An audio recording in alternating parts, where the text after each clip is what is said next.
Imagine, if you will, a morning in Paris, sometime around the year 1788, just before the world tips over, before liberty becomes a banner and heads start rolling into baskets.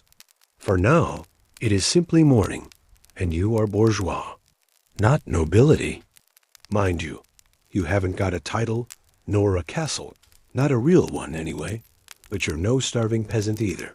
You're comfortable, proudly middle, and perhaps leaning a bit toward the upper side of that spectrum, especially if you're wine. Cellar is well stocked, and your father-in-law knows someone at the Parliament. Your bed is soft, though not extravagantly so, linen sheets. Not silk, a small indulgence, pressed clean by a maid named Elise, who never quite meets your eye. There's a hint of yeast in the air, a nearby bakery has already fired its ovens.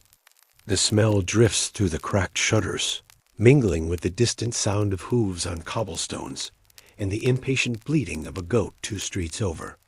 Paris is waking up. You stretch carefully, of course. The walls are thin, and you'd rather not disturb your wife. Or her mother. Yes, she lives with you. She has opinions about your investments. You rise, pulling on a modest but respectably tailored robe. No embroidery unless you're a merchant. Merchants are flashy. You, however, are a notary. Or perhaps a tax collector. Something vital, slightly dull, and lucrative if you know where to look. Your home, like most in the quartier, is narrow, tall, and always a little drafty. The wooden floor creaks as you descend.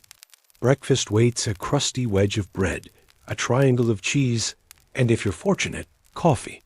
Imported, pricey. But how civilized it feels to sip from a warm porcelain cup while reviewing your client ledgers or tutting at the latest pamphlet from Versailles. A servant stands by the window, drawing the curtains with care. Outside, a fishwife is arguing with a bootblack. Someone mentions the price of soap again. The word inflation floats lazily through the air like the smell of the Seine. You try not to think about the tax reforms or the rumors of famine.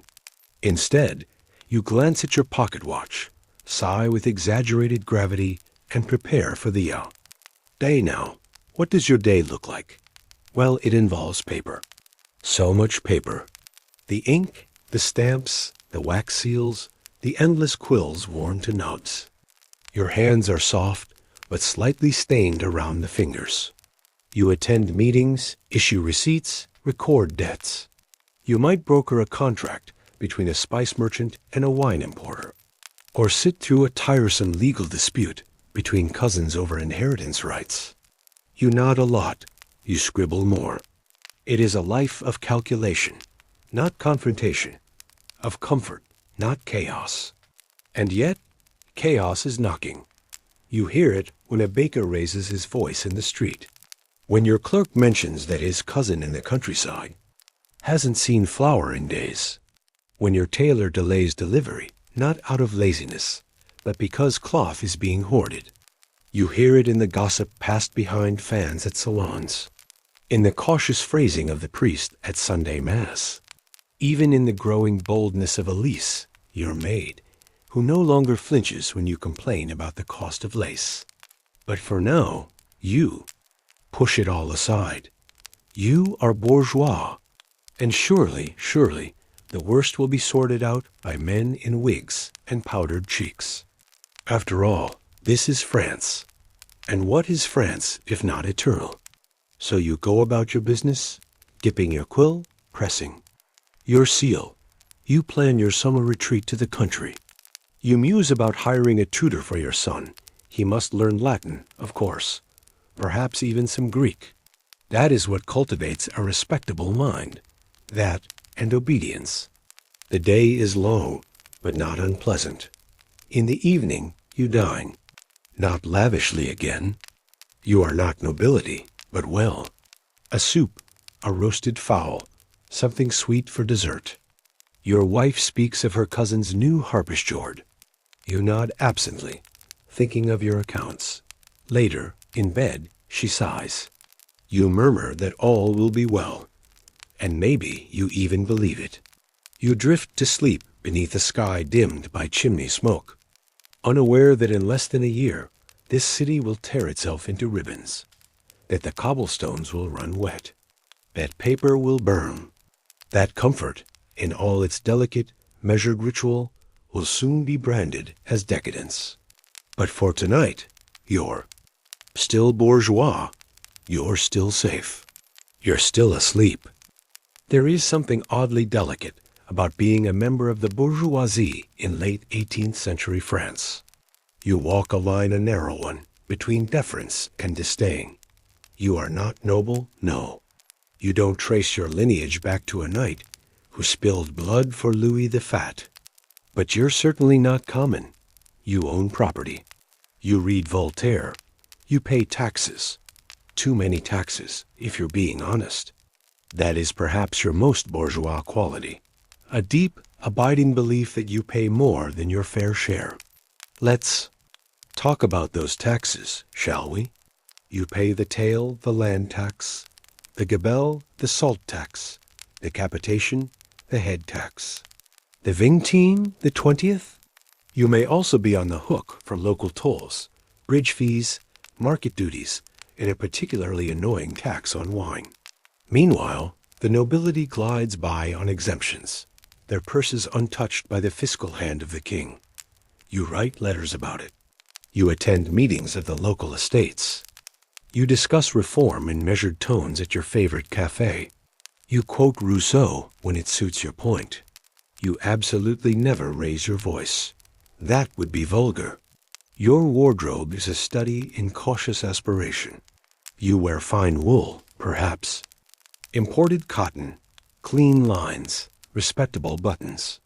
No feathers, no gold braid. Those are for aristocrats and the dangerously flamboyant.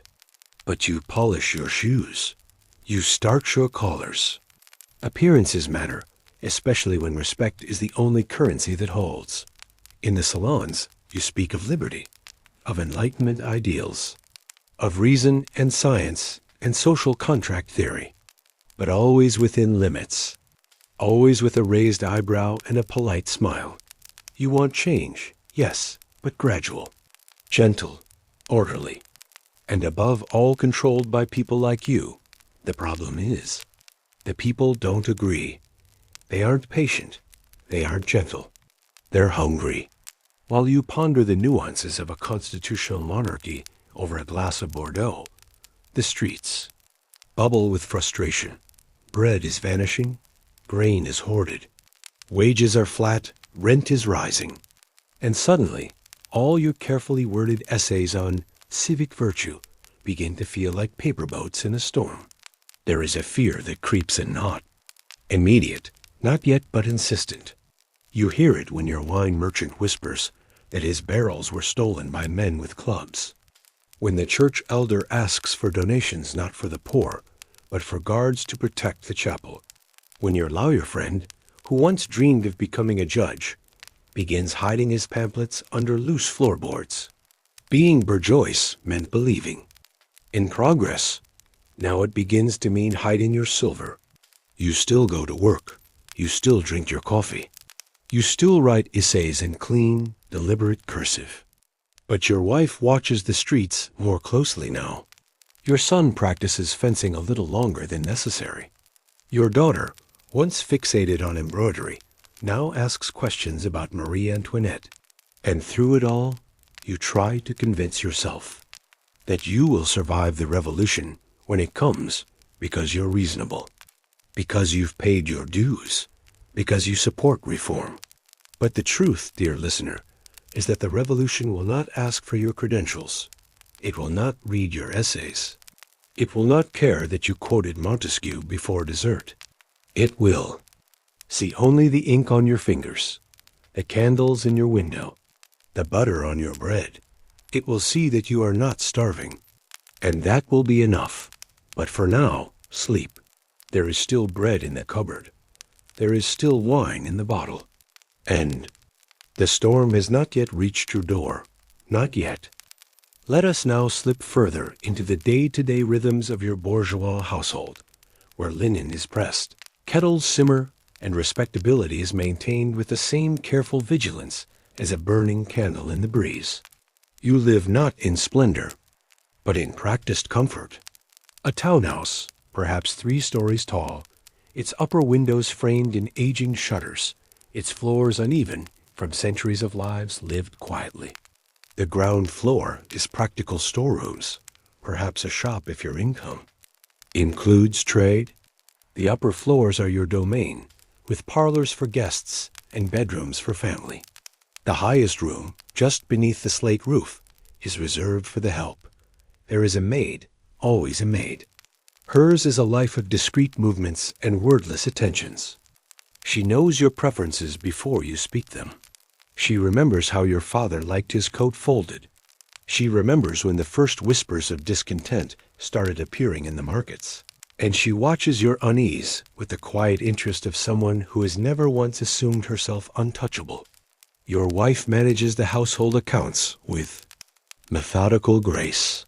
She writes letters in an elegant, slanted hand, each line evenly spaced, with loops and flourishes that speak of convent education and patient tutors. Her job is not just to keep the household running, but to keep it respectable. Every apron hem, every calling card, every lace cuff is a symbol of stability, a ward against encroaching chaos. Then there are the children. Your daughter, perhaps, 12 or 13, balances between childhood and formality. She reads Rousseau, though you'd prefer she didn't. She hears talk of salons and rites and speeches, and she listens harder than you think. Her governess speaks cautiously, but the girl asks questions anyway. What is a republic? Why does the queen spend so much? Why does a girl in the market have holes in her shoes? Your son, if you have one, is beginning to learn Latin. He recites declensions with the same dutiful boredom you once knew. He practices penmanship and fencing. He has a tutor who corrects his posture, his verbs, and his understanding of hierarchy. Know your place, the tutor says, but the boy already sees how the world is shifting. And yet, for now, the furniture remains polished. The soup is served at the usual hour. The clock in the drawing room ticks steadily, measuring the slow minutes between worry and denial. You attend a dinner party that week, perhaps at the home of a fellow tradesman or low-ranking magistrate. Everyone speaks a little more carefully now. Gone is the flamboyant gossip about Versailles. In its place, murmurs about shortages, speculation, about the king's advisers, concern over letters intercepted on the road. One guest mentions a riot in Dijon. Another notes that the royal treasury is nearly empty. Someone else scoffs at the talk of violence. The people are always angry, she says with a dismissive wave. It will pass. But you notice that the wine is cheaper than usual, and the servants are listening more closely. The party ends early. Back at home, you lie in bed listening to the city breathe. Horses clatter past in the distance. Somewhere a dog barks. Your wife sighs in her sleep. You stare at the ceiling and wonder how many coins you have hidden in the false drawer behind the cabinet. Being bourgeois means living within boundaries financial, social, emotional. You are trained to avoid extremes. You are taught to manage discomfort through routine and reason. But these are not reasonable days. And the rhythms of your household, once so steady and predictable, are beginning to falter. Just slightly, just enough to notice. The maid hesitates before lighting the morning fire. The baker is late with your usual loaf. Your wife's friend cancels their tea appointment and doesn't explain why. The world is tipping, slowly, and you are still holding your teacup with 2 fingers, pretending not to notice. Picture the drawing room. Velvet upholstered chairs arranged in symmetrical precision. A small table with fruit and candied almonds. A ceramic vase from Rouen. And on the writing desk by the window, a stack of pamphlets, neatly folded, barely rustling under the open casement's summer breeze. This is where the revolution sneaks in, Not with pitchforks. Not yet, but with pamphlets.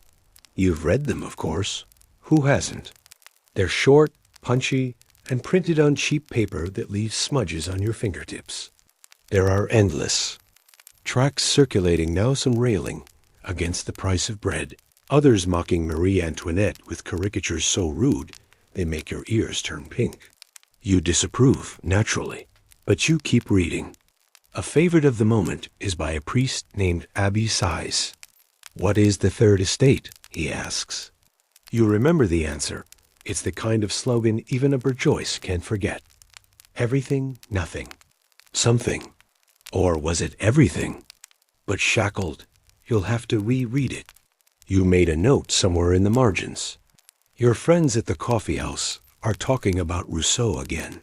They speak of the general will and the social contract with the reverence usually reserved. For Scripture, these are not radicals, mind you. These are clerks, merchants, journal keepers, men who iron their cravats and believe in reason. But the ideas are swelling. At the theater, someone hisses when a character praises the king. At a salon, the hostess passes around a poem that equates the nobility to barnacles on a sinking ship. Even your son has heard things at his tutor's, something about a tennis court and an oath. He asks questions with a child's curiosity, unaware of the weight those words now carry. You tell yourself that ideas are not guillotines, that pamphlets are not swords, that surely the king will grant reforms, that surely the Estates General, this ancient half-forgotten body, will bring order, not mayhem. But you've seen the crowds gathering outside Palais Royal. You've heard the word citoyen spoken with pride, as though it were an honor greater than Monsieur. And somewhere, deep down, you begin to realize this is no longer a matter of taxes or flour. It is a matter of identity, of who belongs and who doesn't. As the pamphlets pile up in your drawer, some carefully read, others hastily hidden from your wife's disapproving gaze, you begin to feel less certain of your place. Are you one of the people? Or one of the problems? The lines are blurring, and all the ink in your pen can't rewrite them. That evening, you burn a few of the pamphlets, just in case. The smoke curls up the chimney, soft and gray. Harmless. You go to bed with ash under your fingernails, and a vague sense that the world has shifted again. You dream of crowds, of voices, of paper, fluttering like leaves. And still the city sleeps, for now. Let's take a slow walk down the cobbled streets of Paris. The sun is just peeking over the rooftops, casting long, sleepy shadows through the narrow alleys. The market square is beginning to stir vendors unpacking crates, baskets creaking. Under the weight of wilted vegetables, loaves of bread stacked like bricks in a crumbling wall of scarcity. You, respectable and well-shaven bourgeois that you are, have sent your maid ahead with a list. But today, you go yourself. Not to carry anything, of course, but to see. The line is already long.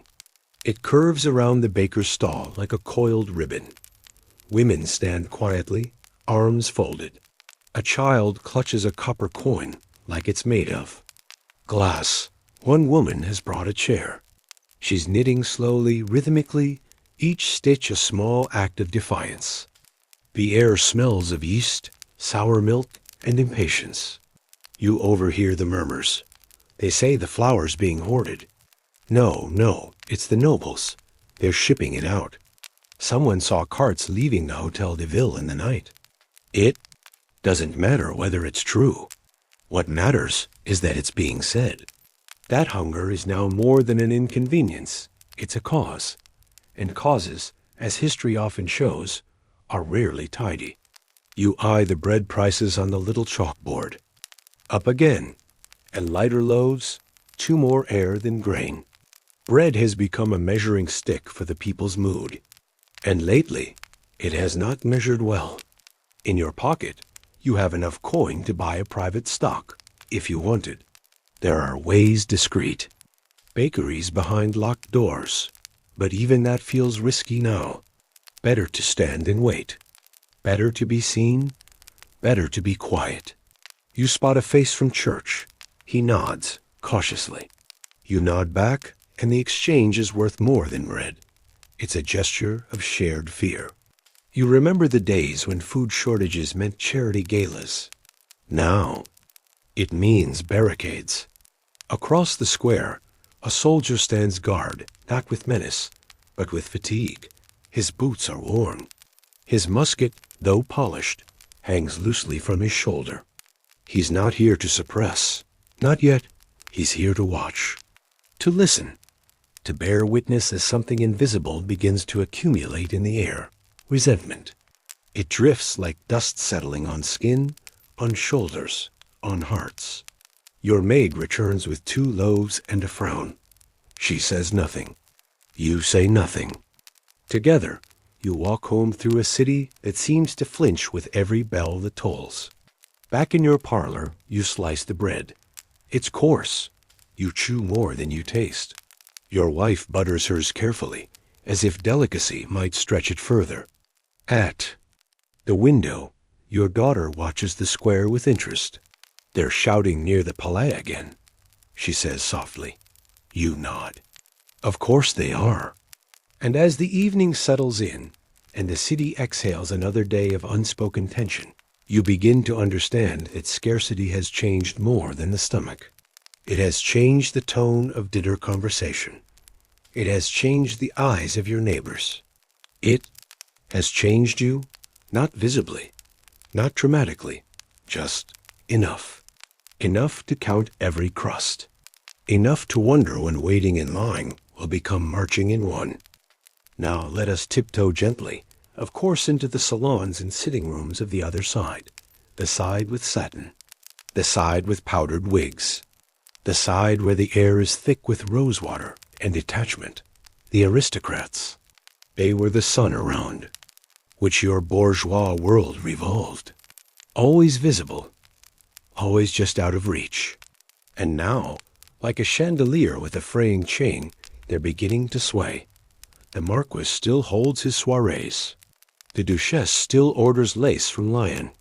The Comte still laughs, though more nervously than before. There is denial in their world-delicate and perfumed denial, but denial all the same. You've heard the stories of nobles hosting mock assemblies where the servants play revolutionaries, of lavish dinners where guests pretend to be peasants, wearing rags made of silk, sipping champagne from chipped bowls for amusement. It would be funny if it weren't so eerily misjudged. But they do not see it. They do not smell the change in the wind. Their world is all illusion tapestries, etiquette, symphonies, and candlelight. They cling to ceremony as though it were a lifeboat. The way to bow, the way to sit, the proper time to pour tea, these are their shields against the gathering storm. Of course, some do sense it. A few. There are letters frantic, breathless, smudged with ink and urgency, sent from country estates back to Paris, or from Paris out to Versailles. Some whisper of fleeing. Others of reforms limited, controlled, guided by the crown. But the very act of writing such letters is an admission, and admissions are dangerous. The Queen still smiles in public, but her gaze has grown weary. The king, well, he frowns more than he speaks. The gardens of Versailles are still tended. The mirrors still gleam. But it all begins to feel like a stage set left up after the play has ended. And outside the gates, the audience is no longer clapping. Back in your own world, you overhear a neighbor joke that wigs will be the first to fall. It's not clever, but it sticks in your mind. You picture the comical grandeur of aristocratic hairstyles, towers of curls, feathers like plumes of surrender, powdered scalps hiding anxiety beneath extravagance. There's something tragic in it, not in the loss of wealth or station, but in the blindness. They cannot see that history has already changed, that their titles no longer mean what they used to, that the revolution has already entered the building, It's just waiting for the curtain call. And you, safely among the not quite rich and not yet poor, watch them from the balcony of history. Not with hatred, but with that peculiar blend of fascination and dread reserved for old stars of fading plays. The ones who don't realize the audience has left, or worse, changed the script entirely. Let us meander now unhurried, of course, into the quieter, sturdier parts of society. Imagine a workshop, somewhere just off a crooked lane. The door sticks, the floor creaks.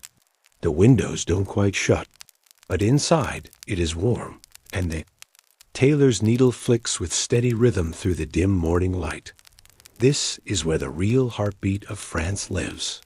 Not in palaces or parliaments, but in shops like this owned by men like Claude. Claude is neither poor nor privileged. He is what we might call respectable. He owns his own tools, rents his space, and keeps accounts in a leather-bound ledger that has grown soft with use. His clients are bourgeois merchants, clerks, a lawyer or two. Sometimes a well-dressed noble's valet comes by, requesting repairs. On a favorite waistcoat, with coin pinched between gloved fingers as if it might stain, Claude sews it anyway. He always does. Because Claude belongs to the third estate. You may remember that term from school: first estate for clergy, second for nobles, and then everyone else. Everyone else being an overwhelming majority of the kingdom, all pressed under that heavy, whispering label, the third. It is not a club one joins. It is simply where you are born.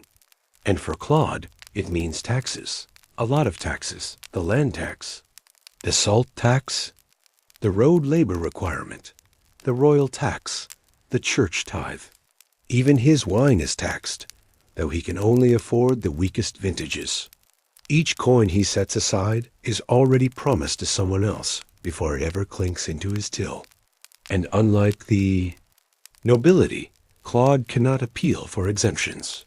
He has no cousins at court, no titles to soften the demands, just a calloused thumb and a rhythm that keeps the shop alive.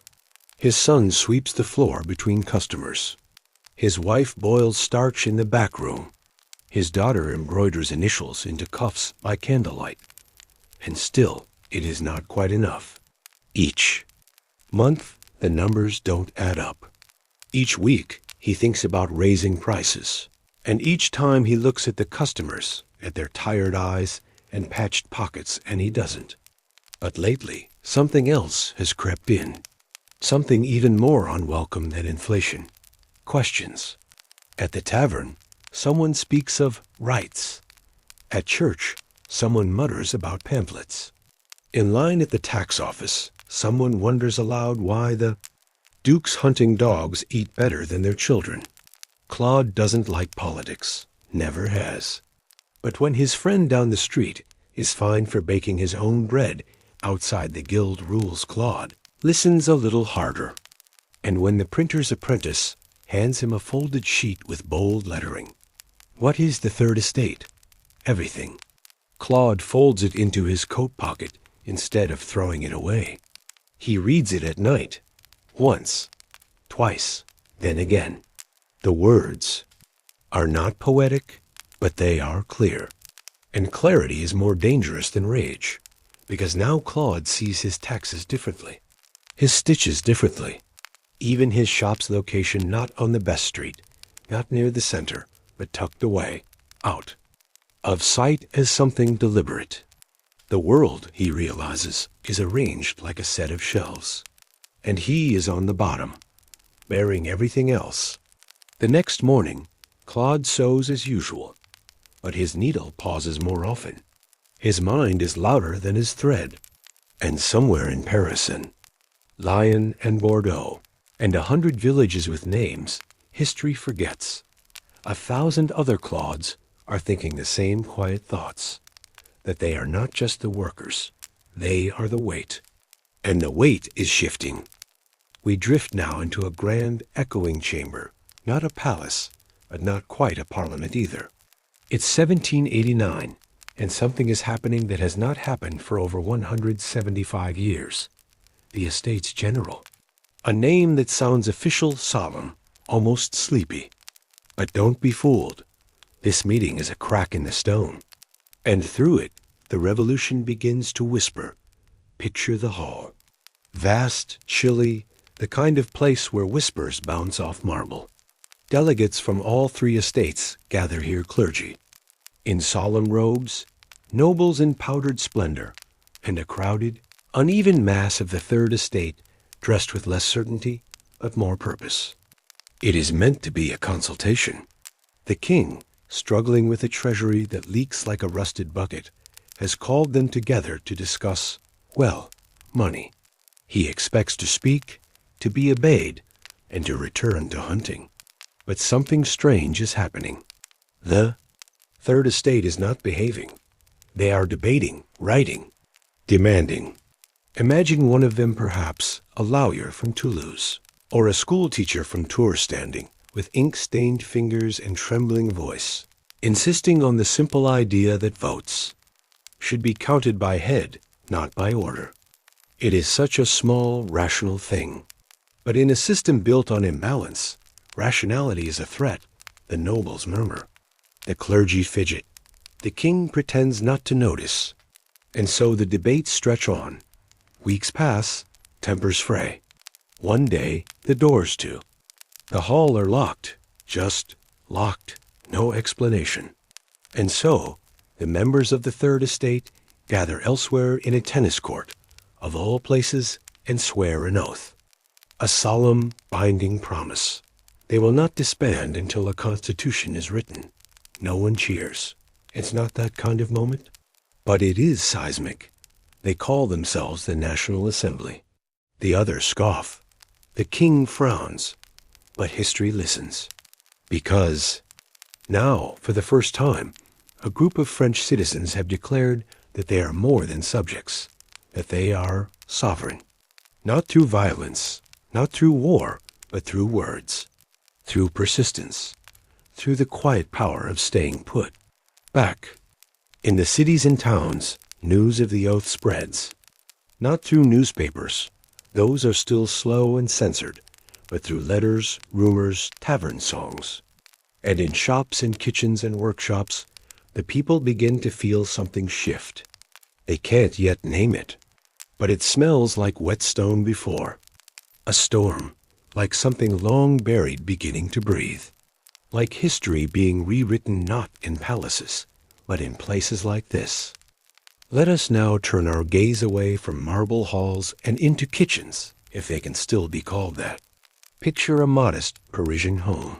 3 rooms stacked above a cobbled street, the walls faintly stained from the hearth, the windows hazed with soot, the ceiling beams grown softly with age. It smells of boiled onions, damp laundry, and lye soap, if there is soap to spare that week. This is the home of a family like thousands of others, quiet, stretched thin, and enduring. The mother, Elise, is already up. She's been up since before light, not from energy, but necessity. You see, the bread line grows low early, and the baker nervous and tight-lipped closes the shop as soon as his stock runs out, even if half the queue remains unfed. Bread is not a luxury here. It is the meal, the staple, the centerpiece. Without it, the rhythm of the day falters. And in the spring of 1789, the price has risen again. Not incrementally, but catastrophically. A 4-pound loaf of pain de métil half rye, half wheat, might cost a third of the family's weekly income, sometimes more. And still, they buy it. They must. With calloused hands and tight mouths, they count copper sous at the counter, trading. Hours of labor for a meal that disappears too fast. Elise has memorized the sound of her husband returning empty-handed, the way his footsteps change when the flour was too costly, when no butcher would extend credit, when his small weaving contracts were underbid by a neighbor. They do not cry about it. Crying uses water. Instead, they adapt. Soup becomes thinner. Meals become fewer. The children learn to eat slowly, to make a crust last an hour. And Elise, like many others, begins to go without, so the little ones won't. The hunger itself is rarely dramatic. It is quiet, bone deep, a kind of hollowness that whispers instead of roars. It makes people slower, more irritable, but also paradoxically more watchful. Because now everyone notices everything. How many coins the baker counts before nodding. How fresh the magistrate's carriage horse looks. Whether a neighbor's stew smells unusually rich. Whether the priest's belly has grown under his robes. Resentment ferments quickly in an empty stomach. The bourgeoisie, those shopkeepers and minor officials who live just above the breadline, are not exempt. In fact, they are often more bitter, for they remember when they ate better, when sugar was not so dear, when meat came every Sunday, when a bottle of wine did not feel extravagant. And now they are slipping downward. Some will claw for relevance buying, powdered wigs on credit, refusing to eat with workers, pretending nothing has changed. Others will grow restless, begin to read more, listen more closely to street speakers, pause at printed notices pasted to wooden walls. By July, the hunger is not only physical, it has become civic, collective.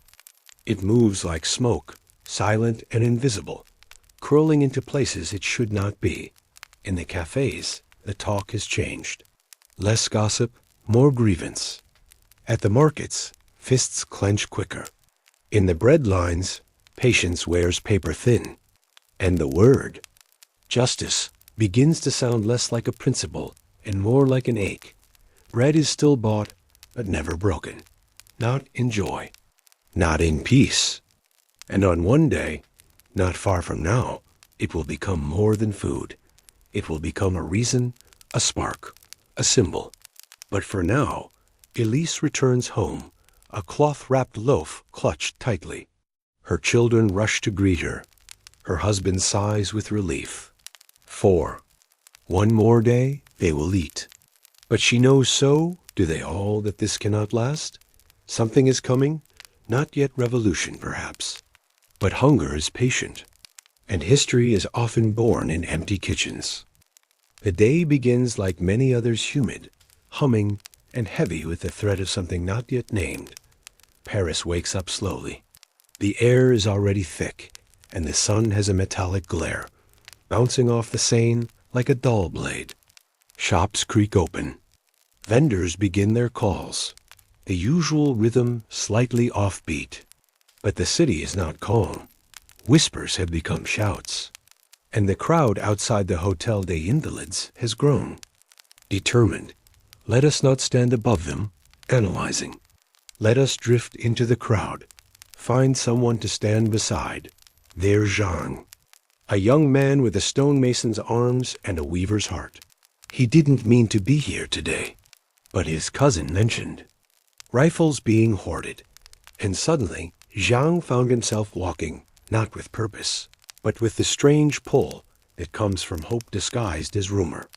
He has no rifle, of course, just a length of wood, a borrowed coat, and the uncertain courage of someone who knows things cannot go on as they are. By midday, the Invalides has been overwhelmed, cannons seized, muskets distributed clumsily, like bread in a famine, and the crowd turns to the Bastille, that fortress of stone and silence. It is more symbol than threat now, housing fewer than 10 prisoners. But symbols are not subject to math. The Bastille is power, fear, royal defiance carved into masonry. So they go, Jean follows, and here the world speeds up. At the gates, negotiations collapse, voices rise. Shots are fired, not many, but enough. Enough to change the atmosphere from tension to chaos. Imagine the noise, not orchestral, not choreographed, but fractured shouts, gunfire, screams, the groan of doors, the grind of cobblestones under boots. And yet, amid the frenzy, something deeper thrums, conviction. Not all are armed, Not all are brave, but all are tired of hunger, of taxes, of being told to wait and wait. So they do not wait. They storm. The defenders, old veterans, half-hearted and outnumbered, eventually yield. The gates fall open. The crowd surges in. Inside, the cells are less dramatic than imagined. Damp, small, mostly empty. A few prisoners blink at daylight like moles pulled from the earth. But no, one cares. It isn't about them. It never was. The governor of the Bastille is seized. His fate is, well, let us just say, it is not quiet.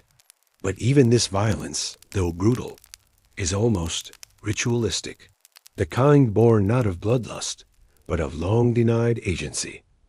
Zhang watches, doesn't cheer, doesn't flinch, just watches. By evening, the fortress is stripped brick by brick. Souvenirs are taken, chains held aloft, keys pocketed. And back on the narrow streets, someone scrawls on a wall, Liberté. It is not a revolution yet, but it is no longer a rumor. The king will hear of this, and he will smile softly, wanly pretending not to panic. He will say the people were misled. But Paris knows better, and so does Zhang. That night, he walks home with blistered feet and a musket over his shoulder. His hands tremble. His mouth is dry. But for the first time, he feels something unfamiliar. Not safety, not certainty, but ownership. And that, perhaps, is more revolutionary than anything else. Now that the streets have begun to speak louder than the salons, let us slip quietly into one, not for politics, not for outrage, but for a breath of the old world, the kind gilded in candlelight and curled with powdered hair. Picture a Parisian drawing room in the early 1790s, just as the old society begins to falter, but has not yet collapsed. The walls are lined with silk wallpaper, faded just enough to be tasteful. The floorboards are polished with beeswax and nervous anticipation. Crystal shimmers softly overhead. A servant silent as a shadow replenishes a silver tray of marzipan, though fewer hands reach for it now. This salon belongs to Madame d'Orval, a woman of middle age and perfect posture, born into comfort but not arrogance. Her gatherings used to hum with philosophy, Montesquieu, Rousseau, the idea of liberty, gently entertained like a flirtation charming, abstract, not entirely threatening. She once welcomed thinkers and poets and elegant troublemakers. They debated with fans in hand, sipping chocolate thick as velvet. Everything was civilized, but now there are fewer guests. The door is knocked upon less confidently. And the ones who do arrive speak in lowered voices and look, first, to the windows, just to be sure no one is listening from the street. Madame d'Orval adjusts the ribbon at her throat. Tonight's conversation is not about Voltaire or reason or the nature of kingship. It is about bread, about servants who have vanished without notice, about letters that never arrived, about who has been seen at the Jacobin Club and who has not. The powdered wigs feel heavier than usual. One guest, a minor noble who insists on being called citoyen now, laughs too hard at nothing at all. Another keeps folding and unfolding his gloves. A third leans close to whisper, "You've hidden your silver, haven't you?" The silence afterward is weightier than the question itself. This is not fear as they once imagined it, not thunderclaps or mobs or the snapping of gates. It is the fear of erosion, of being unmoored, of waking up one morning and realizing that everything, the titles, the carriages, the lace, the library, the family crest embroidered on a pillow, might have quietly expired overnight, that what once protected them is now a liability. The paintings on the walls do not change, but how people look at them does. The fine brushwork of an ancestral portrait now feels a little too proud, a little too smug, as if the subject might smirk one last time before being carried off by a crowd. Someone mentions Versailles, and the whole room stills, as if the word itself is forbidden. Madame d'Orval tries to change the subject to a new play at the Theatre Franquet, but no one has gone. No one dares. Culture has become suspect. Comfort is suspicious, and laughter feels reckless. Instead, they drink their wine slower, as if savoring the last of something. The chandelier flickers. Outside, the hooves of a horse echo down the alley, then disappear. Eventually, the guests take their leave, one by one, offering practiced smiles and unreadable glances. Kisses are exchanged, cheeks are touched, and hearts remain guarded.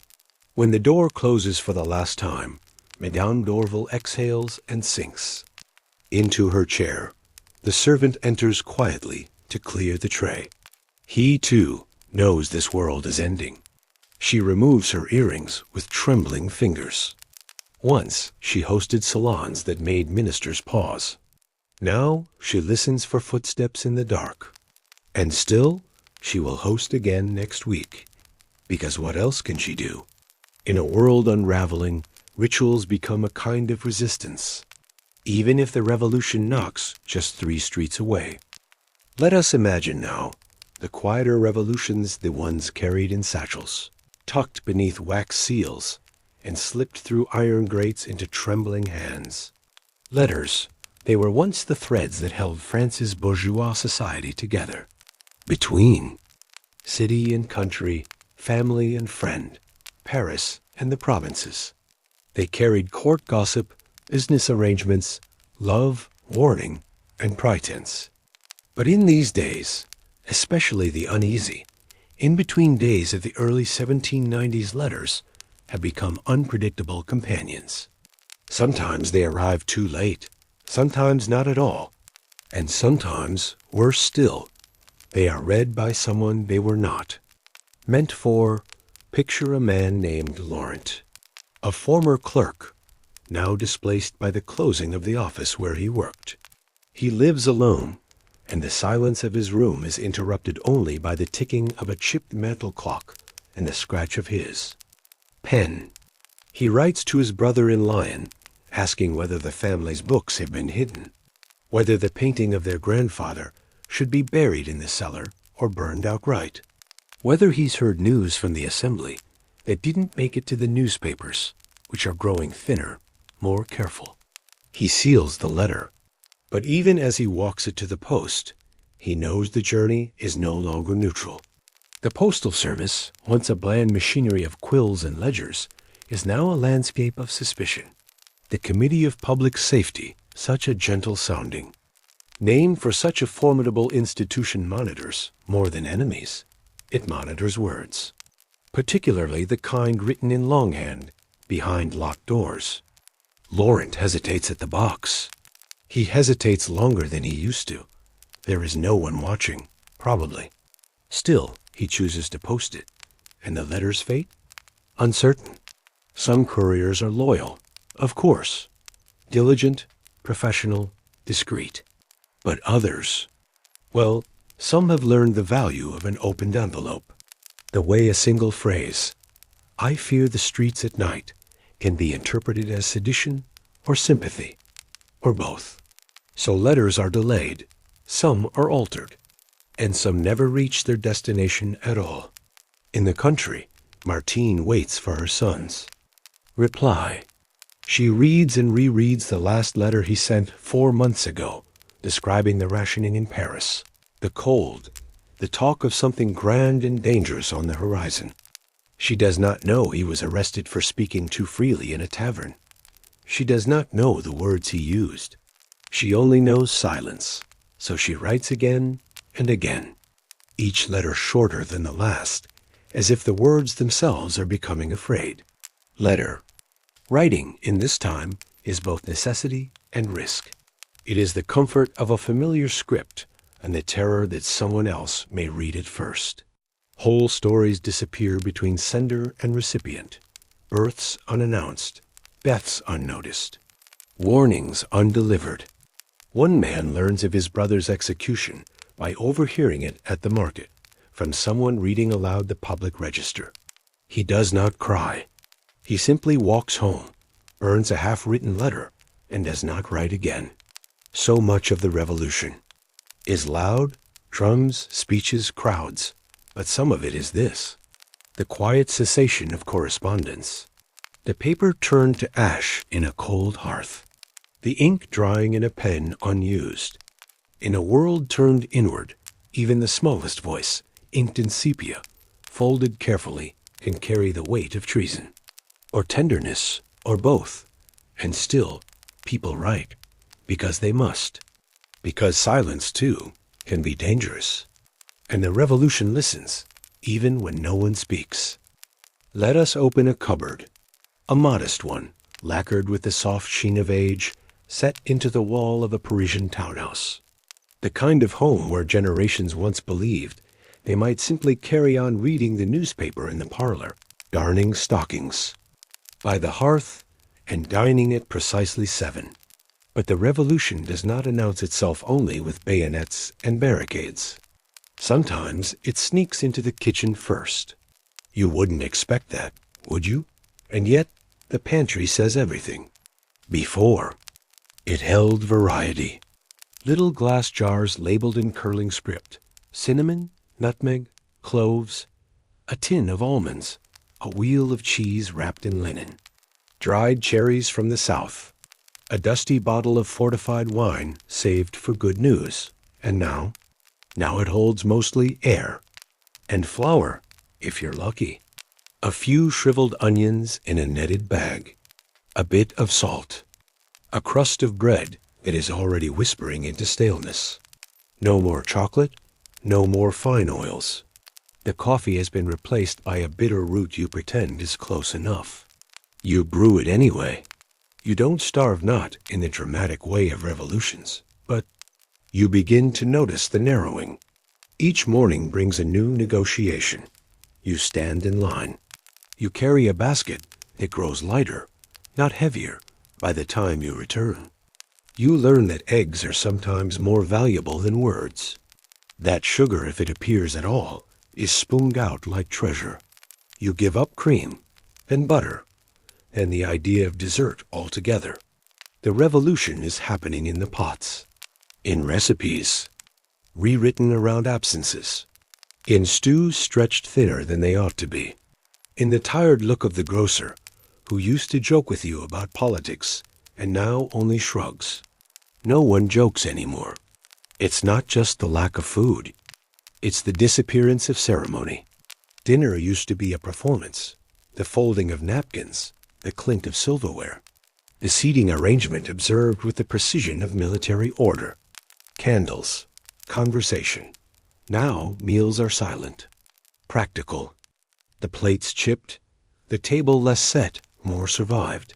You begin to resent the old cookbooks, their cheerfulness, their assumption that your pantry still holds saffron or veal or anything so frivolous as lemon zest. One day, someone mentions a cake they once had at a wedding, a layered marvel, delicate as lace, and it feels like a dream someone else dreamt.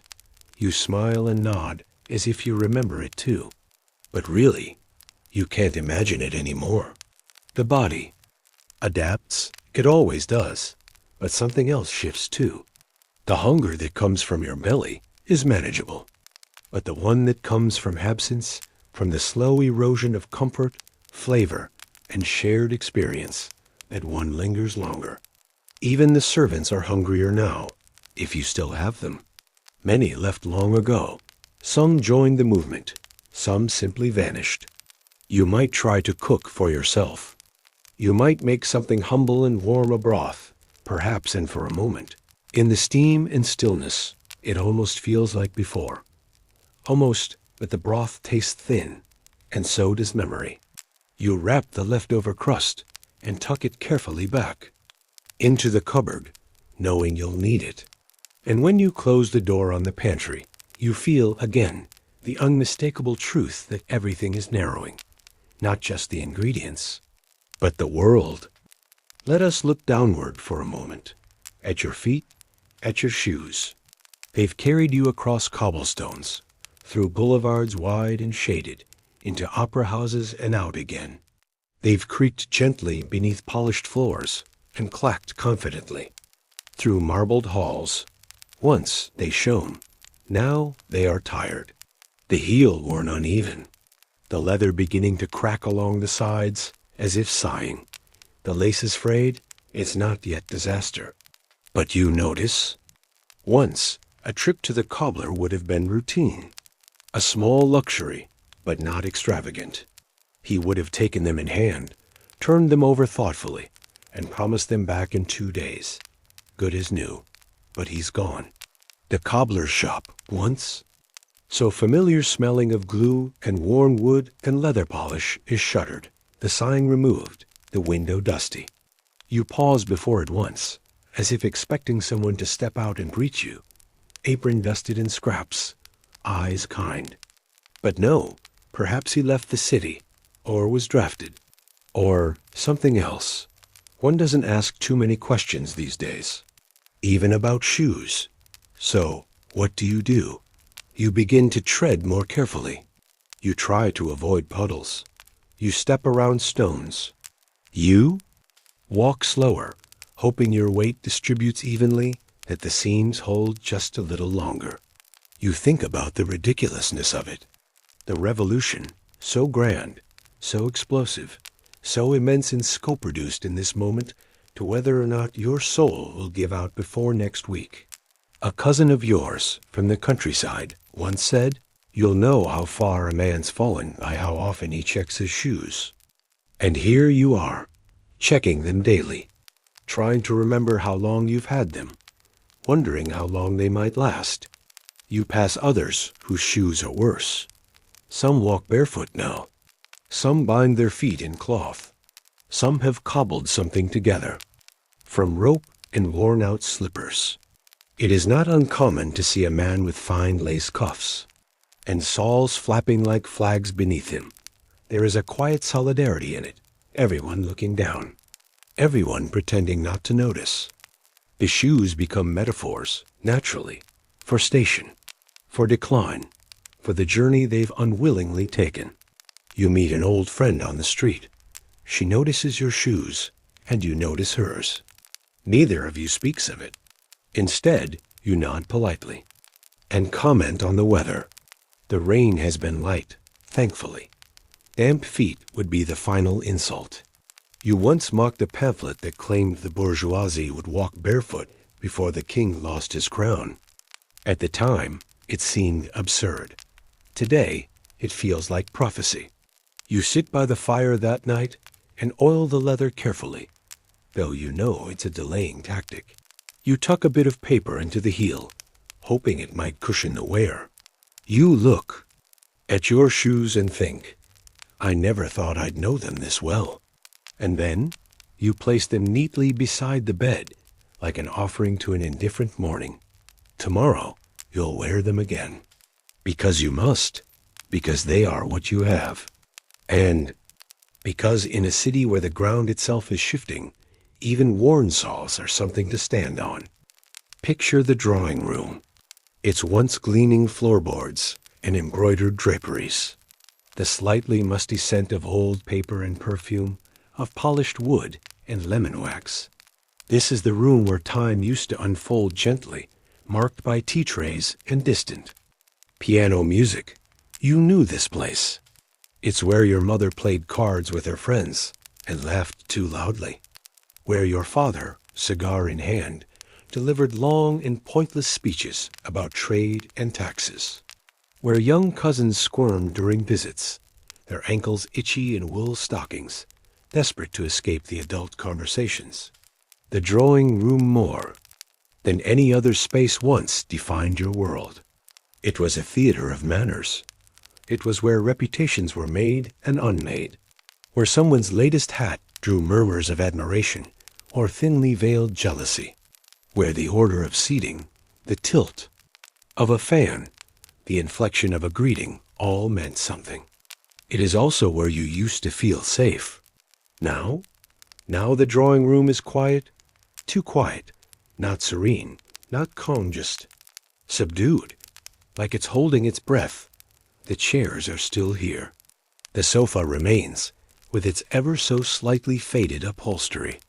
The portrait of your grandfather stares down from above the mantel, unchanged, unbothered. But the life has gone out of the place. No one calls anymore. You remember the last time someone did. A friend she brought a gift of pears in a cloth bag, said she'd traded a silver brooch for them. You sat together, not touching the tea, because there was none, and whispered about someone you both once admired who was now imprisoned, awaiting judgment. You used to speak of music, theater, lovers. Now you speak in code. The cards have been packed away. No one is in the mood. The piano gathers dust. Its last song hangs in the air like a forgotten echo. You try to remember what it was Mozart, probably, but can't. And you realize, strangely, that the worst part isn't the silence itself. It's that you've stopped expecting it to end. You no longer glance at the clock, wondering who might arrive. You no longer keep a fresh cloth on the table. The housemaid no longer bothers to place fresh flowers in the vase. Your world has contracted. Once, the drawing room extended out into salons, into theaters, into soirees and garden parties. Now, it is a quiet chamber in a frightened house. You begin to understand something you didn't before. How revolutions don't just destroy things, they wither them. They make people stop singing, stop visiting, stop writing letters. They make the drawing room go still. And you sit in a old velvet chair that once faced conversation and now only faces the fire. You sip weak broth from a chipped cup. You stare at the shelves lined with books you no longer read, because what use is Rousseau now, or Plutarch, or your old favorites? None of them wrote anything useful about how to survive this moment. The candle gutters low. The shadows lengthen. You pull the shawl tighter around your shoulders, not because it is cold, but because the room feels too large now. And you know it didn't used to. We live, often, by correspondence. Not always in dramatic proclamations or weighty declarations, but in the slow, steady exchange of lives on paper. A sister writing of her children. A friend describing a market square. A lover sending a pressed flower in spring. There is comfort in the rhythm of letters, in the scratch of ink, in the seal pressed warm from wax, in the thrill of recognizing handwriting on an envelope, even before you open it. You used to get many, too many, perhaps, stacks. That cluttered the bureau. Notes inviting you to dinner.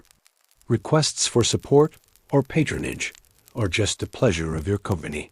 All penned in elaborate loops, perfumed sometimes, with careful phrasing and subtle jokes.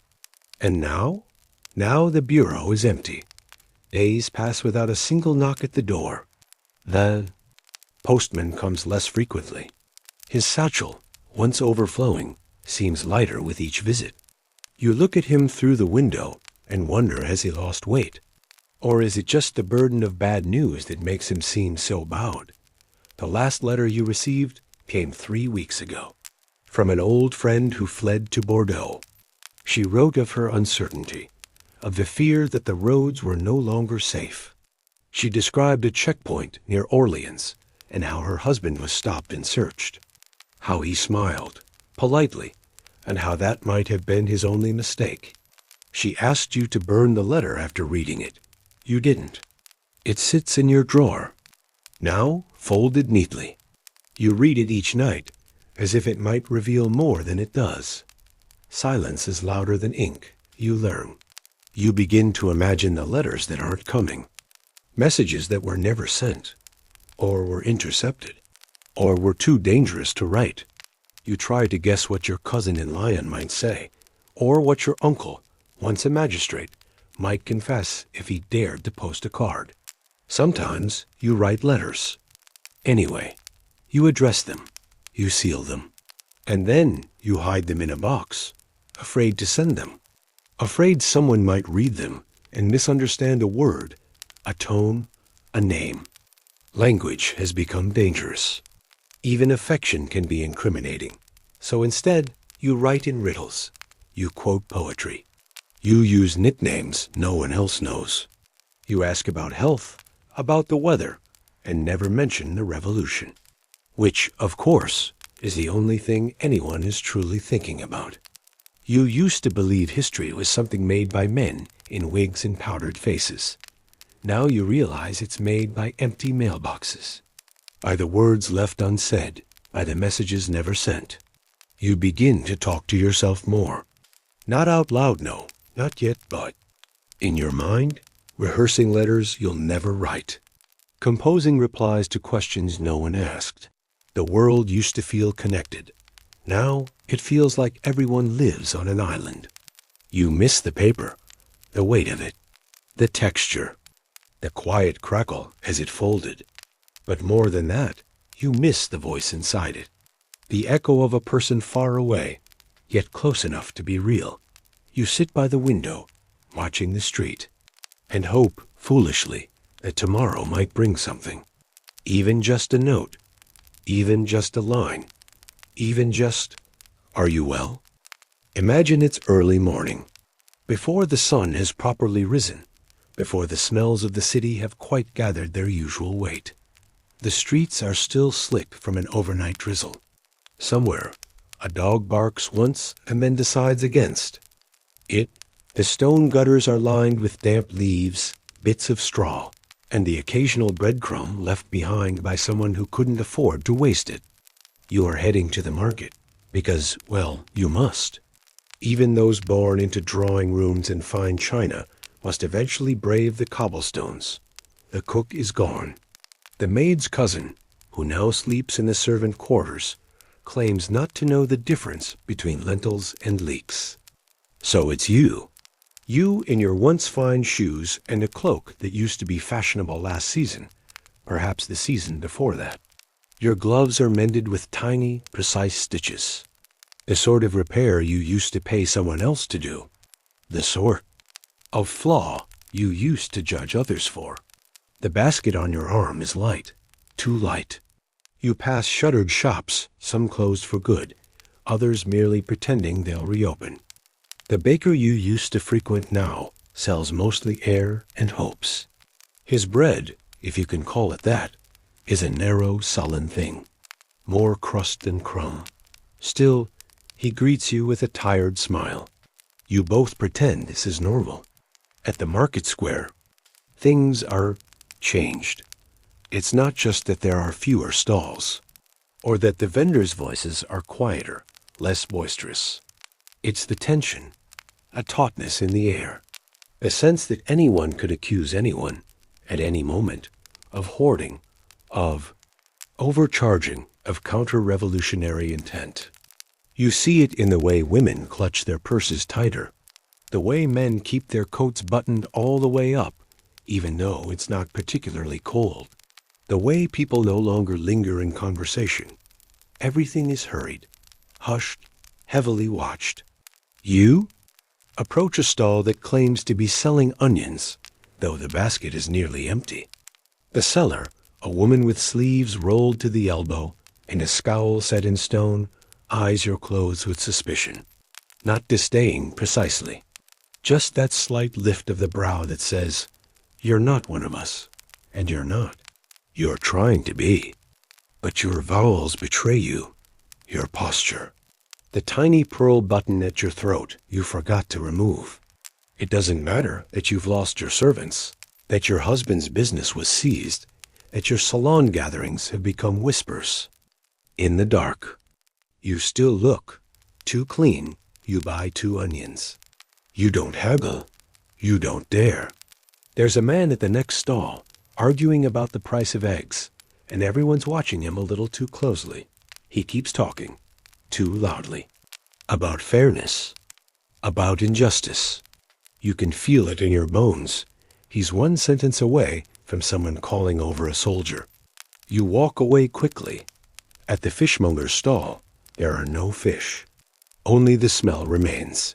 You move on, past the stall where you used to buy cheese, past the empty bench where the florist once sat. Past the woman selling second-hand shoes that still hold the shapes of their previous owner's feet. It all feels a little ghostly. You remember how this market used to sound bells, laughter, haggling, children darting between stalls. It used to be a kind of theater, a mingling of the classes, yes, but with choreography. Everyone knew their role. The sellers shouted, the bourgeoisie sniffed, coins changed hands, and everyone went home with a story. Now the script has changed. Everyone's improvising, and no one wants to say the wrong line. You reach the far corner of the market, where a man sells bruised apples from a cart. He doesn't speak, just holds one up, lets you examine it. You nod. He drops it into your basket. You hand him a coin, though you're not sure what it's worth anymore. When you turn to leave, you catch a glimpse of someone you used to know. Across the square, wrapped in a plain gray shawl. Head lowered, pretending not to see you, you do the same. Because what would you say? How are you? Is your brother still alive? Did they seize your property too? No, better to keep walking. Better to hold your silence like a charm. A fragile protection. Against things that can't be undone. You reach home with 4 items in your basket. 2 onions, 1 bruised apple, and a small, hard loaf of bread that could crack a tooth. And still, you are lucky. You have something to bring home. You hang your cloak by the door and breathe in the quiet of the house. It smells like dust and anxiety. You put the food away gently, as if handling relics. You warm a little water. Add a sliver of salt. And tell yourself it's almost a broth. Almost. Evening comes earlier now, or perhaps it just feels that way. When every day is tinged with uncertainty, when every street corner holds its breath, time begins to curl in on itself. Hours stretch and collapse like forgotten parchment. And so you light a candle, a small one, the kind you used to use only in emergencies or for guests you didn't particularly care for. You hold a match to the wick and watch it catch, slow and reluctant. The light flickers against the walls, casting old shadows in familiar places. Candlelight used to be charming, romantic even, a gentle glow over the shoulder of a pianist, a warm shimmer across a lover's cheek, a cozy ambience for a supper of poached pears and idle talk. Now it is simply necessary. There is no oil for the lamp. The chandelier hangs dusty and unlit. You ration your candles now. You mark the stubs with pencil lines, calculating how much time you can afford. You carry it with you as you move through the house, the way one might carry hope. Carefully, protectively. The stairs creak more than you remember. You avoid certain rooms, those that echo too loudly, that remind you of how big the house feels without chatter, without servants, without the sound of silverware clinking against porcelain. You settle into the sitting room, or what remains of it. 1 armchair, a shawl, the sound of your own breathing. You sit with your candle and the silence.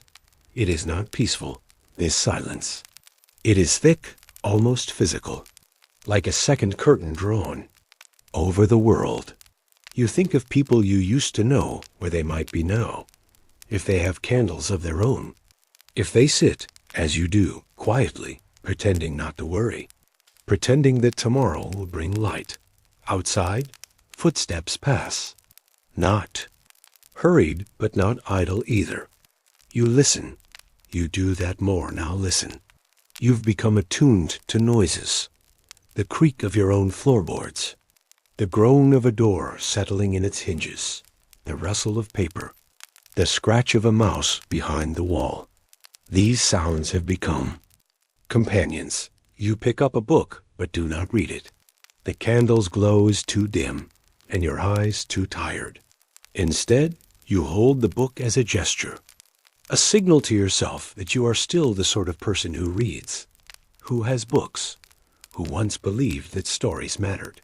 Eventually, the candle begins to gutter. Its base pools with soft wax.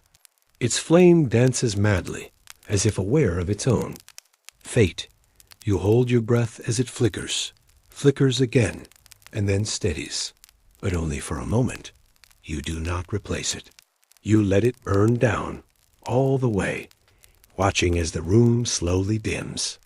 Not suddenly, not all at once, but like a memory fading. When the last bit of flame curls inward and dies, you sit in the dark for a long time. There is no point in lighting another candle, not tonight. You know your way to bed by feel. Every stair, every crack in the floor. You have memorized this nighttime ritual. It is not a surrender. It is survival. And in the morning, well, there will be another candle. Maybe. Let us linger now in a different space, a quieter corner of your fading world. A tailor shop. Once a place of measurements, silk swatches, and whispered trends. The walls here used to echo with phrases like waistcoat cut on the bias, lace. From Bruges, a hint of Versailles in the sleeve. And for people like you, bourgeoisie with some means and taste, it was a place of transformation. A place where you stepped in as someone nearly respectable and stepped out stitched into someone. Entirely more so. But now it smells like mothballs and damp linen. The tailor's bell rings with a kind of weary resignation. The tailor, once a master of precision and discreet flattery, doesn't rise from his stool when you enter. He nods faintly, without ceremony. His fingers are stained with chalk and pinpricks. He doesn't ask if you want the latest style from Paris. There is no longer a Paris style. There is only practicality and politics. Gone are the embroidered cuffs and tricolor ribbons that once winked with revolutionary flair. Those were last. Years' fashion, when the cause still had a blush of romance. Now clothing is dangerous. The wrong color, the wrong hemline, the wrong cut, any of it can make you look like a traitor. Your coat is fraying at the elbows. You used to have 5. 1 for walking, 1 for dining, 1 for visits, and so on. Now this is the coat, singular. It is tired, but not beyond saving. You ask the tailor quietly, with a tone somewhere between humility and caution, if he can mend it. He looks it over, nods once, says nothing of the past, doesn't mention the waistcoat he made for your husband 3 years ago, the one trimmed in crimson satin, doesn't bring up the fact that you used to order lace by the meter. You both pretend that this transaction is normal. The tailor's apprentice, no older than 13, fetches a spool of thread from a dusty box. He doesn't. Look at you. You get the sense that his eyes have been trained not to linger. It's safer that way. There's no mirror in the shop anymore. You remember the mirror, full length with a gilded frame. You used to admire yourself in it, turning slightly to see how a bodice flattered your back, how a sleeve framed your wrist. It was not vanity. It was survival. In those days, appearance was currency. It announced your place, your aspirations, your ability to read the times. Now, no one wants to be seen. The mirror was taken down last winter, you hear, during a visit from a committee delegate. He said it was too decadent, too reflective of more than just faces. You leave your coat with the tailor. He gives you no receipt. You trust he will mend it because he remembers who you are. Not who you were exactly, but something close. A customer, a connection, a relic of a fading order, but still useful, still paying.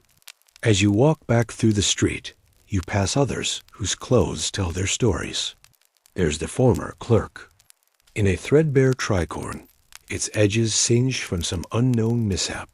A widow wearing a patched-up dress that once shimmered in candlelight. Children with trousers rolled too high, and shoes that once belonged to an uncle or a cousin, someone who no longer needs them. No one wears perfume anymore. The air used to be laced with rose water, orange blossom, a hint of lavender. Now it smells of coal smoke, boiled cabbage, and effort. You catch your own scent faintly sour, faintly human, and feel only a small twinge of embarrassment. Cleanliness, like fashion, has become optional. The revolution was meant to equalize everything. And in many ways, it has. Everyone now smells slightly of soap, slightly of fear. That night, you sit with a needle and thread of your own, mending a tear in a tablecloth no one else will see. Your stitches are uneven, but careful. You are learning slowly what it means to preserve, not display.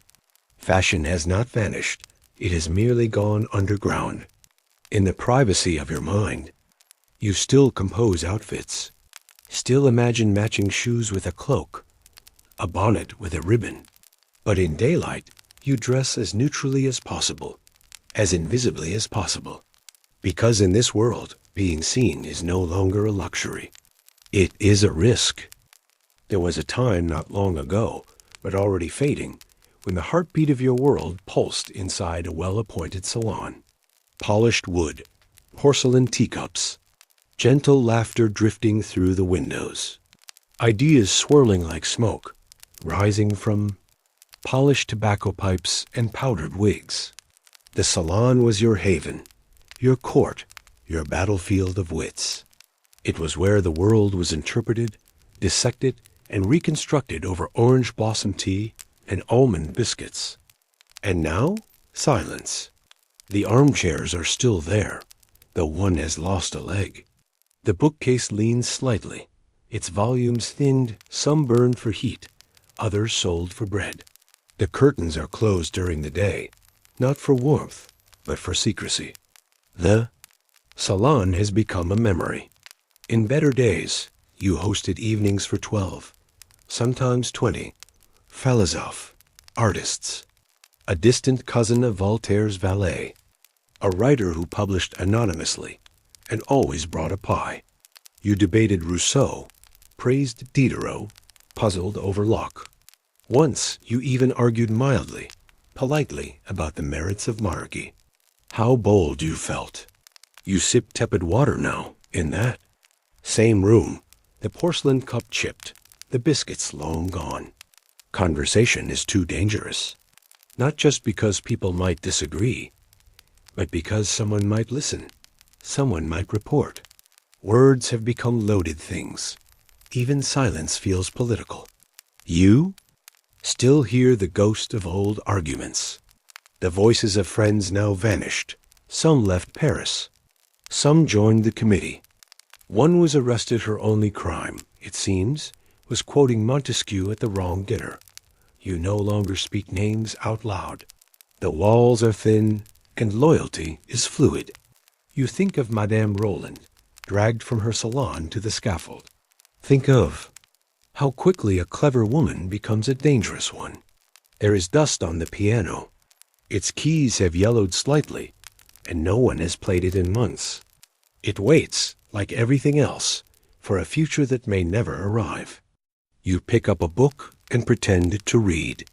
It is safer than speaking, safer than remembering. In the corner, a chessboard remains mid-game, frozen in time. You can't recall who was winning.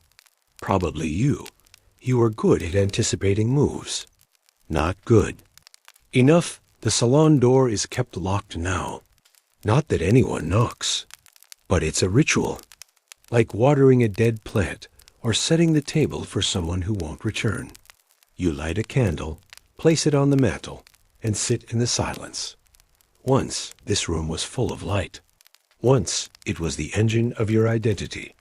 Now, it is a shrine, a reminder of what was, and what cannot be again, at least not soon. Not until the pendulum swings back, and people once again dare to speak without fear. You still dream of hosting again. Not now, not soon, but one day, you imagine yourself pouring tea for someone with ink-stained fingers and dangerous opinions, laughing softly, challenging a theory, quoting poetry. But tonight, there is only you, and the faint scent of wax, and the memory of words unsaid. Picture this. The sun is only just beginning to rise above the uneven rooftops of your arrondissement. The cobblestones outside are slick with a film of last night's rain and soot, and your shoes, once polished to a quiet gleam, are not quite as proud as they used to be. You carry a basket beneath your arm, woven from willow and soft by the faded linens your grandmother embroidered. This morning, like many others, you are headed to the market, but not for pleasure.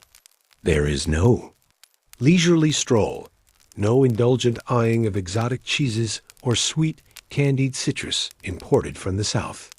No, not anymore. Now you wait in lines. Long, fidgeting lines where conversation has dried up like a stream in high summer, where every woman standing beside you holds her breath, not in anticipation, but in calculation. Who will the butcher recognize today? Who will be turned away? You pull your shawl tighter around your shoulders. It once had silver thread. Now it simply has holes. The butcher's shop still bears its proud red paint, but the sign is chipped and the smell has changed. It's no longer the scent of fresh-cut meat and salted fat. It's something more sour, tired, like bone broth boiled 3 times too long. The shop is quieter than it used to be, except for the heavy rhythm of the cleaver on wood. Thud, thud. When it is your turn, you smile gently, the way you used to, the way you practiced. You greet him, this man whose family you once dined with at St. Sulpice. You inquire softly whether he has any mutton left, or even scraps. He stares at you, blinks once and says, "Name?" Just that, no, madame, no recognition, no trace of the man who once wrapped a parcel of veal with a wink and a generous slice of marrow. Your hands stiffen around your basket. You say your name, and your voice comes out quieter than you intended. Perhaps that's better. Loud voices attract attention. The butcher nods, reaches under the counter, produces something gray and wrapped in paper already damp at the corners. You don't ask what it is. You take it, you thank him, and you walk away, heart trembling slightly. You're not sure if he truly forgot you, or if he simply needed to pretend he did. Perhaps for the sake of his other customers. Perhaps for himself. Perhaps in this world where names are dangerous things, forgetting is the only act of kindness left. You pass the baker on your way back. There's no line anymore. Not because he has bread, but because he doesn't. The windows are fogged from the inside, and the door is latched. You hear someone inside humming. A lullaby, maybe. A sound from a world that no longer matches the streets outside. Back at home, you unwrap the butcher's gift. It smells faintly of iron and old rope. You chop onions to cook with it, even if you have only 2. The pot simmers, and steam curls up like a veil, carrying memories of banquets past. You remember. Roast duck glazed with wine. You remember the scent of cloves warming in butter. You remember laughter that echoed off high ceilings. Tonight's meal will not echo, but it will be warm. And that, today, is enough. Because if the butcher forgets you today, the baker may still remember you tomorrow. And in this strange new world, memory is the only currency left. It's late now. The windows have begun to frost over, though it is still only October. The air inside your small apartment is still, heavy. It carries the kind of quiet that only exists after the city's lights are doused, when the revolution sleeps with one eye open. You sit at a desk, once used for bookkeeping, now stripped of inkpots and blotting paper. The quill you hold is older than the committee that would not approve your ration card last week. The parchment before you is thin, lined with creases from being folded and unfolded again and again. There is only one candle burning beside you. You write slowly. Dearest Emile, it begins as letters always have, with formality softened by affection. Emile, your brother, perhaps in Lyon. Or perhaps not. The last you heard, he had taken work with the Transport Guild. That was before the guilds were disbanded. Before men like Emile began disappearing into temporary questioning. You write anyway, because pretending he will read this is easier than pretending he never will. You tell him about the neighborhood, how the baker has gone silent, how the tailor mended your coat for nothing, but wouldn't meet your eyes, how the market smells of vinegar and resignation, how even the birds seem quieter now, as if they too have learned the danger of speaking out of turn. You don't mention the guillotine. You don't mention how close it is, how its blade feels like a whisper echoing down every alley. You don't describe the sound it makes, because you have never gone to see it. You never will. But you describe your garden, what little remains. Rosemary has survived against all odds, and the time. You plucked some this morning, not because it is needed, but because it reminds you of Mother. Her hands always dusted with flour and herbs. Her laugh cracked and warm. You imagine her now, baking bread that never falls, singing over pots that never burn. You smile at the thought, then write about the weather, because even in a revolution, the weather goes on. The wind still bites in November. The rain still clings to the shutters. The sun still casts long shadows across your floorboards, just as it did when you were children playing under that same sun in fields far from here. You pause, and then write the truth. I'm afraid, Emile. There. It's out. Not of being executed, not exactly, but of being erased, forgotten. Of being reduced to a name on a list, scratched out by someone who never knew you. Of living through history, only to become invisible to it. You fold the letter. You don't sign it, not because you've forgotten who you are, but because names are not safe anymore. You don't seal it. You won't send it. There is nowhere to send it. But still, you tuck it into the drawer beside the others. Small, quiet acts of survival. Little, paper monuments to a life trying to stay human in a world pulling itself apart. And then gently, you blow out the candle. The darkness that follows is soft. Not comforting, exactly, but not cruel either. Just quiet, a place to rest. And that, for now, is enough. There comes a knock. Not loud, not violent, just a knock. 3 gentle raps on the door. The sort that might once have signaled the arrival of a dinner guest.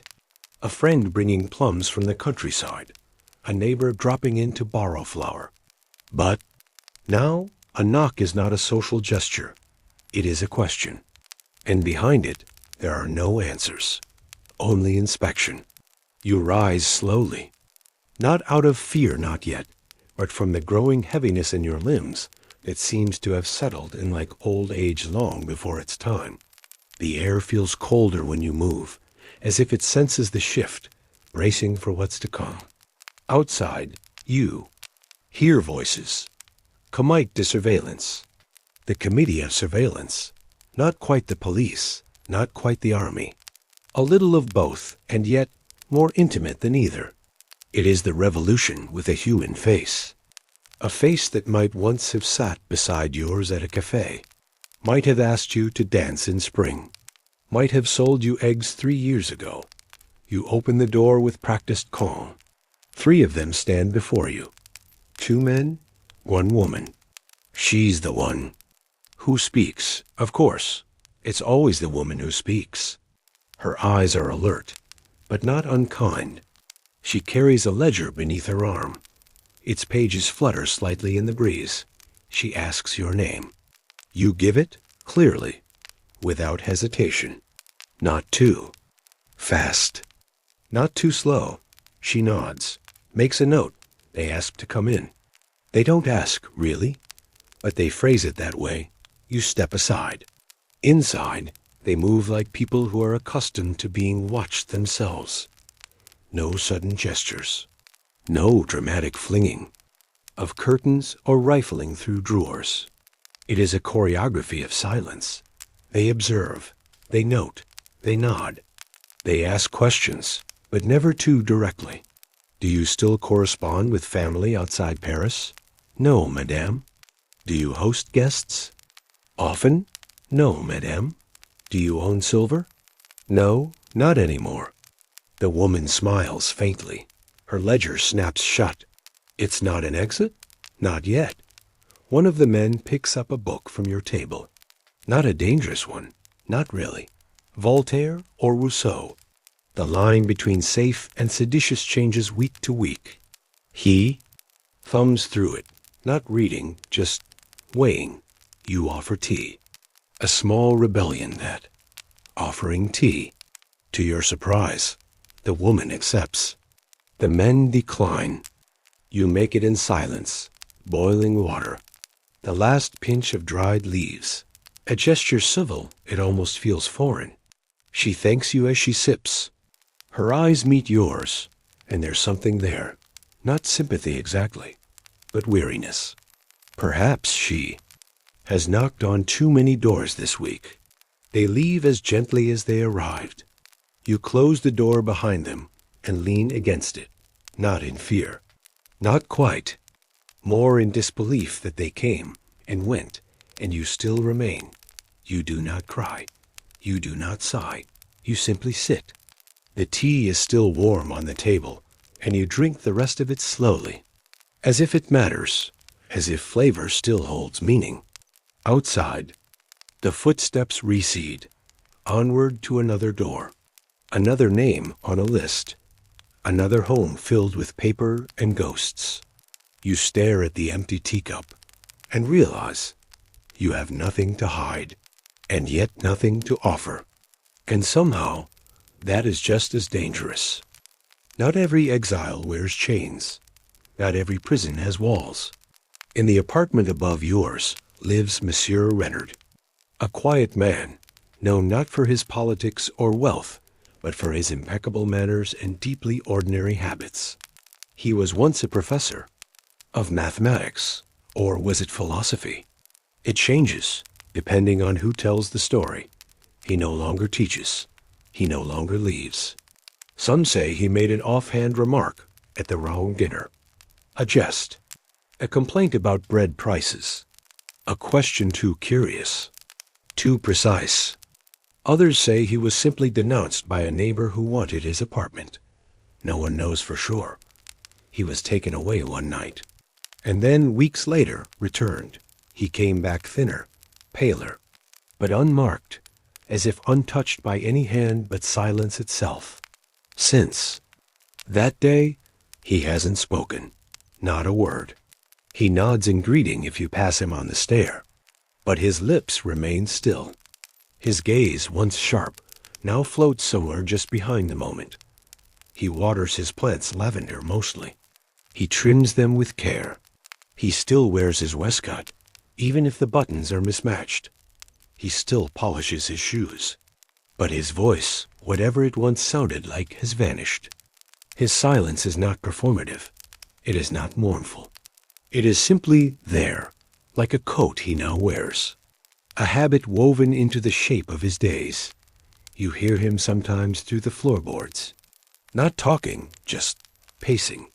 His steps slow, deliberate, measuring the perimeter of his small world, again and again. The revolution didn't kill him, but it took something all the same. Once in spring, you saw him standing at the window, watching a child play with a wooden hoop. The child's laughter rang through the street like birdsong.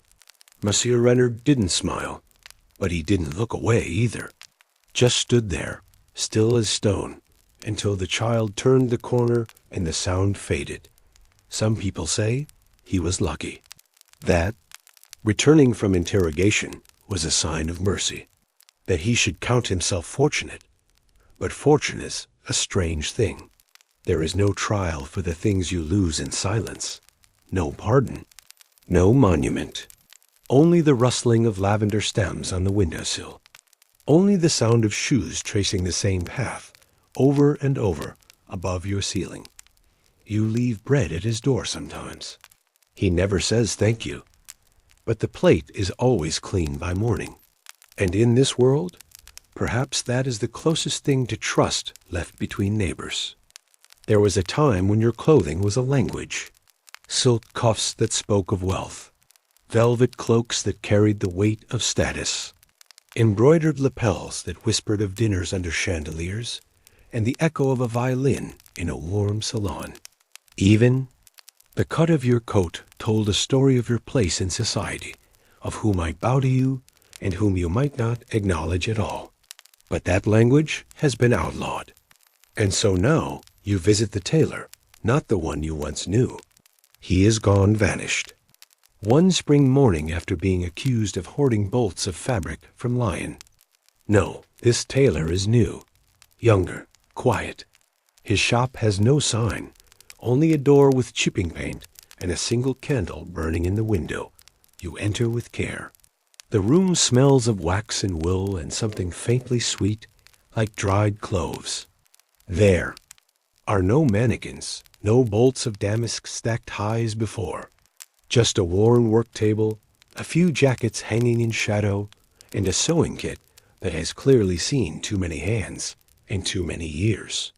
He greets you with a nod, says your name softly, as if unsure whether it's safe to remember it aloud. You unfold the garment you've brought, a coat, once fine, navy blue with brass buttons, now dulled by time and cautious scrubbing. The seams are loose, the cuffs are frayed. One elbow is nearly threadbare. I need it altered, you say. He understands, of course, not just mended, altered, made to resemble less silk, less status, less memory. He sets to work. You sit on a stool, quiet as he measures. His hands are deft, but gentle. He does not speak much, but occasionally a word slips out, not political, not personal, just something human. Cold this week, he murmurs. Breads? Worse than usual. They arrested the candle seller on Rue Clery. These fragments drift through the still air like snowflakes melting as soon as they land. At one point, he pauses, looks at the coat, then at you. You want the buttons gone? It's a question with more weight than it seems to carry. Those buttons, bright brass, once polished every Sunday, are the last defiant glint of what you were. Removing them is not just an alteration. It is an act of erasure. You hesitate, then nod. He doesn't say very well. He doesn't say anything. Just begins to unpick them, one by one. Plink, plink. Plink, they fall into a shallow dish. Not tossed, not discarded, simply placed. You watch as the coat becomes something else. Something simpler, plainer, safer. When it's done, he folds it carefully and wraps it in muslin. You'll need to keep the receipt, he says, as if it matters. As if anyone checks receipts anymore. You leave a few coins more than it's worth, but still not enough. As you open the door to go, he says, almost absently, I still have the buttons. If ever, if you want them back. You nod, but you both know you won't. Outside, the wind has picked up. You pull your coat tighter around you, now lighter by 5 buttons and a century of meaning. And yet, as you walk away, there's something comforting in the weight of the stitches. The way the fabric moves now, quietly, without drawing attention, without memory. You pass 2 guards. They do not look twice. And for today, that is worth more than all the buttons in Paris. The bells used to mark everything. They rang in the morning, calling the faithful to Mass. They rang at noon, when the sun stood high and workers paused for bread and wine. They rang in the evenings, when mothers called their children home, and candles flickered behind curtained windows. They rang for births. They rang for deaths. They rang for weddings, revolutions, and rainstorms. But now they are mostly silent, not broken, just silenced.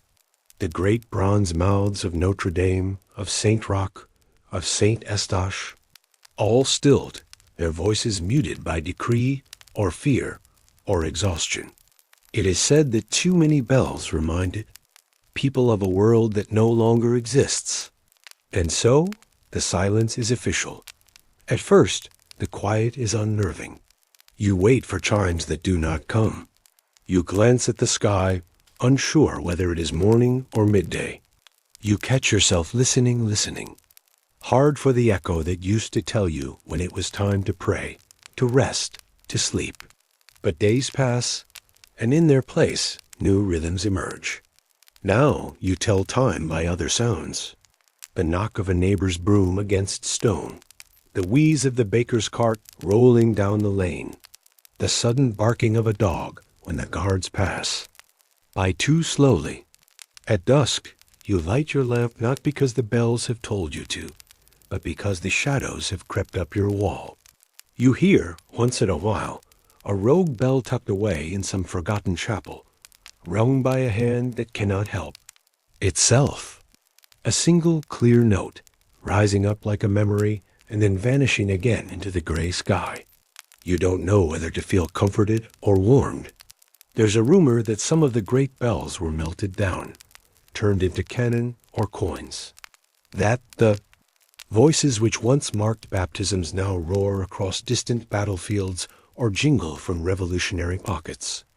Perhaps it's true, perhaps not.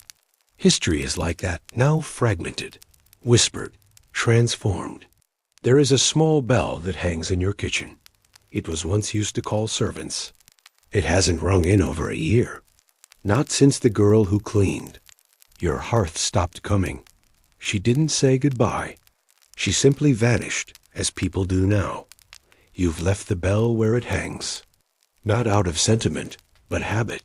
Sometimes, when you brush past it too quickly, it gives off a soft little chime. Nothing loud, just a note. A heartbeat of sound in a world that has grown too quiet. And each time it does, you pause. Not to grieve, not even to remember, but simply to listen to one of the last echoes of a life that no longer fits the shape of the world around it. Because even in silence, some things still ring true. You sit at your desk. Not the grand mahogany one that once stood in your study, polished, expansive, framed by shelves of books, bound in soft calfskin and gold leaf. That desk is gone, taken in a sale you did not attend, by a man you did not meet.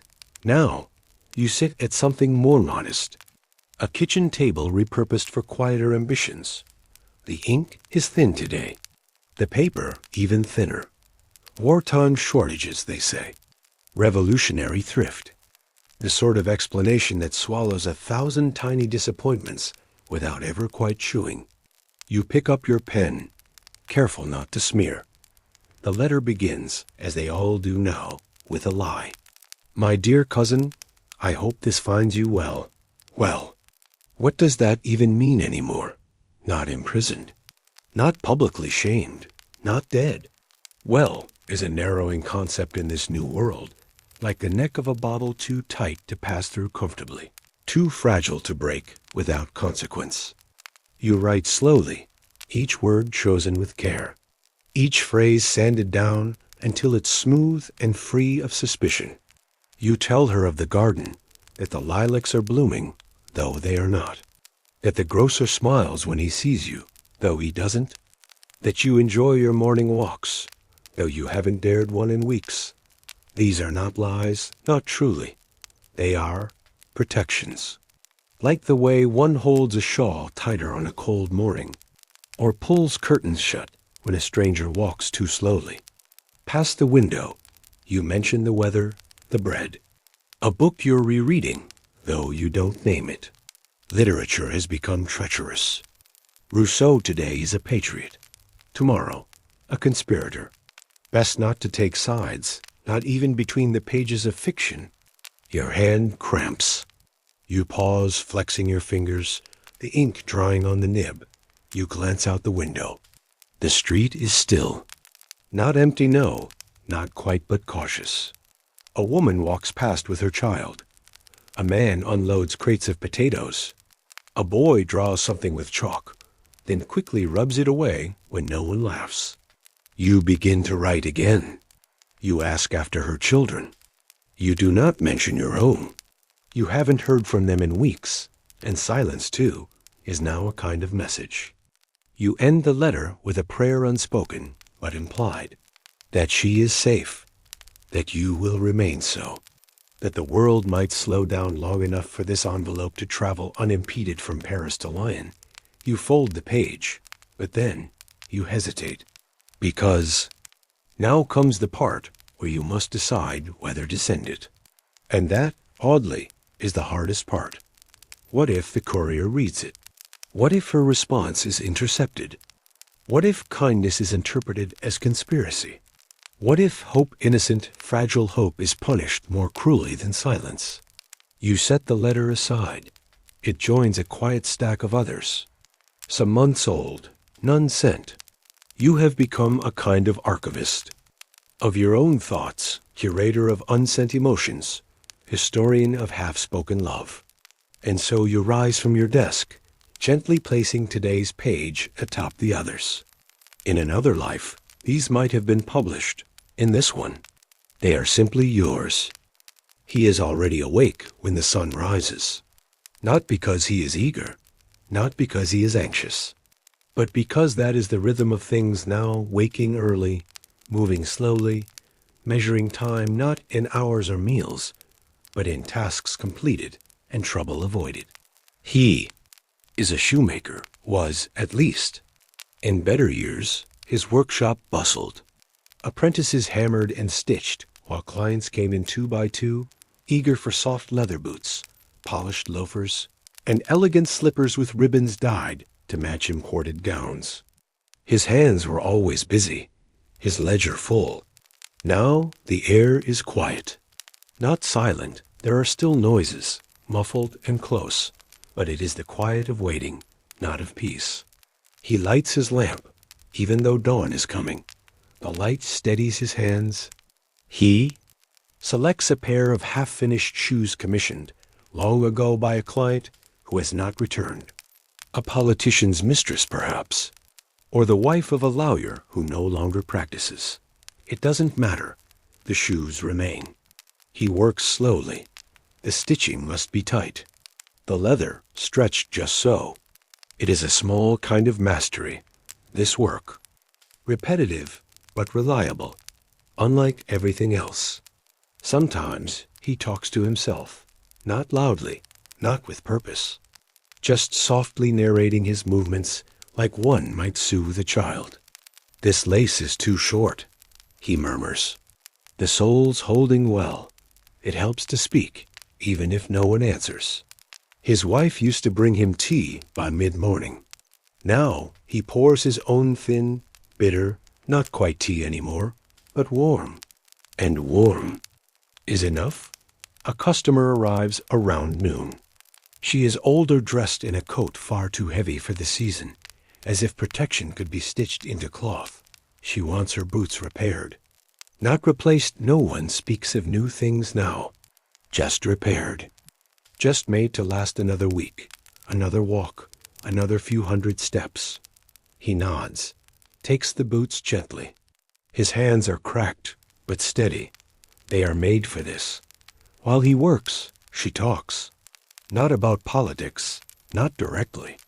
She talks about her neighbor who has disappeared, about her niece who has joined the local club and sings patriotic songs until her voice gives out, about the price of milk, the size of rats, the fear that the world is becoming unstitched faster than anyone can. Sew it back together. He listens. It is what people need now, not solutions.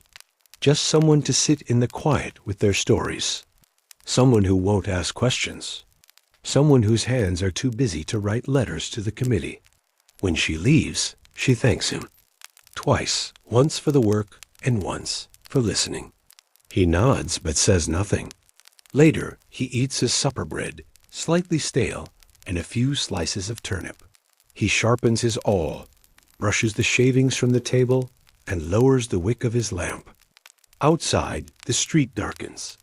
Inside, the shoes are lined up neatly, like small sentinels.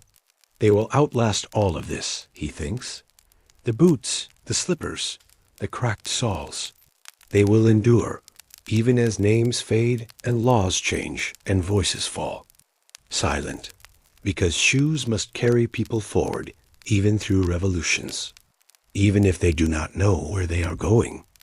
In a narrow attic room, not far from the Seine, a painter sits before a canvas he has not touched in weeks. The light is uneven here, filtered through linen curtains now yellowed with age and ash. Dust hangs gently in the air, like smoke that never fully lifts. He has grown used to it. The dust, the quiet, the slow surrender of habit. He was once a portraitist, respectable, even fashionable.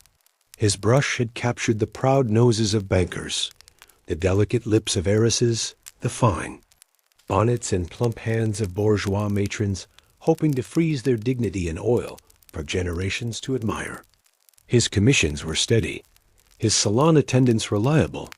He understood the art of flattery, the right shade of rose on a cheek, the ideal curve of a jawline, the way to make a silk sleeve appear more luxurious than it was. But then, everything changed. The revolution did not like flattery. It liked truth, they said. Truth, justice, liberty, equality, all painted in firm, bold strokes. It did not care for powdered faces or soft lighting. It preferred allegory, banners, heroism. He tried to adapt. He painted a few patriotic scenes. A soldier holding a tricolor. A woman reading Rousseau beside a bust of Brutus. He submitted them to the new exhibitions. The reviews were kind, but the commissions dried up. No one wanted their portrait done anymore. No one trusted walls, or oil, or memory. He could never quite bring himself to paint a guillotine, not because he feared it, but because he feared what it would do to his brush. So now, he paints only for himself. He selects his pigments slowly, ochre, ivory black, a touch of burnt sienna. Familiar companions. He grinds them by hand, not out of necessity, but ritual. It calms him, reminds him that, even as the world burns, some things still follow rules. That linseed oil dries at its own pace. That canvas absorbs light in ways marble never can. Today, he paints a chair. An old one, three-legged, with one arm splintered. It is unremarkable, but that is why he paints it. Because it is here, because it endures, because it has no politics, no voice, no faction. Just wood and use and a stubborn refusal to collapse. The brush moves slowly. He has all day. He no longer has patrons waiting, or meetings to attend, or gossip to share. The revolution has freed him from his schedule, though not, perhaps, from his hunger. He eats a crust of bread around midday, softened in milk. The canvas stares back, unchanged. And so he continues, layering shadows, deepening textures, coaxing quiet dignity out of cracked varnish and splintered grain. He will not sign this painting. It is not for anyone else. Not for the public, not for fame, not for memory. It is simply a record of time, of space, of what was seen by one man on one quiet day while history shouted in the streets below. And maybe, he thinks, when the shouting is done, someone will find this chair painted in calm strokes and understand what it meant to wait, to observe, to endure. In certain old houses, if you walk quietly enough, you can hear the past breathing. It lives beneath the floorboards, in the creak of a hidden step, the sigh of settling beams, the soft shuffle of mice who have inherited their tunnels from generations of mice before them. In one such house tucked discreetly behind an unmarked gate, a family lives in fragments. They were once whole. A father, a mother, 2 daughters, an aunt. They ate together, laughed together, dressed for church in coordinating lace and linen. They were never grand, but they were comfortable embroidered napkins, a harpsichord, novels from Geneva, smuggled through customs with a wink. Now they whisper, not because they are frightened, though they are, but because their house listens, because the walls are too thin and the neighbors too watchful, and the wrong sentence at the wrong hour can echo far beyond its intended room. So, they have learned to live in whispers.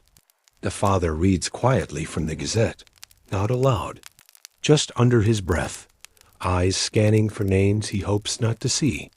The mother kneads bread, as if trying to coax the worry out through her poems.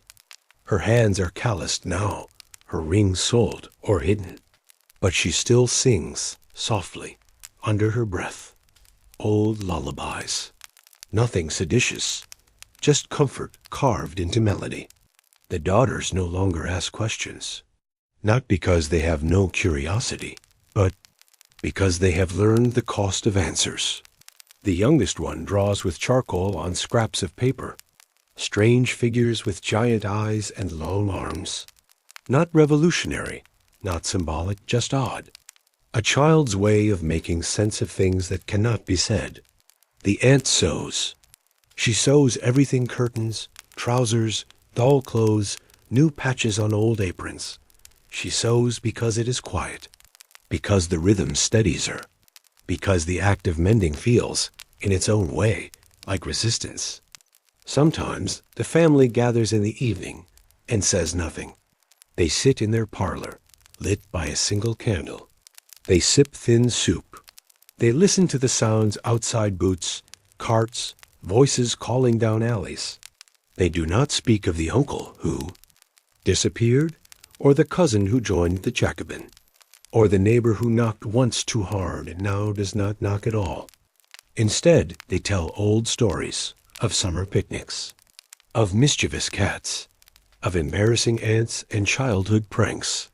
They laugh quietly, even when the stories are too short to warrant laughter, because laughter is a kind of breathing too. They sleep in shifts.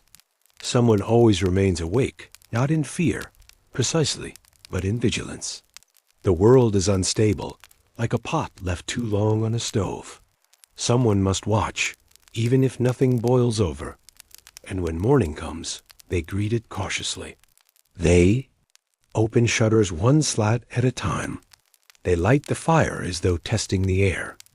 They greet the milkman, if he comes, with smiles that do not quite reach the eyes, but they endure, because that is what one does in such times. When you are bourgeois, and once comfortable, and now simply uncertain, you lower your voice. You learn the difference between safe truths and dangerous honesty. You let your house speak for you softly, with old wood and older silence, and you wait for the whisper beneath the floorboards to change its tune. There was once a time, not so long ago, when the ballroom rang with music.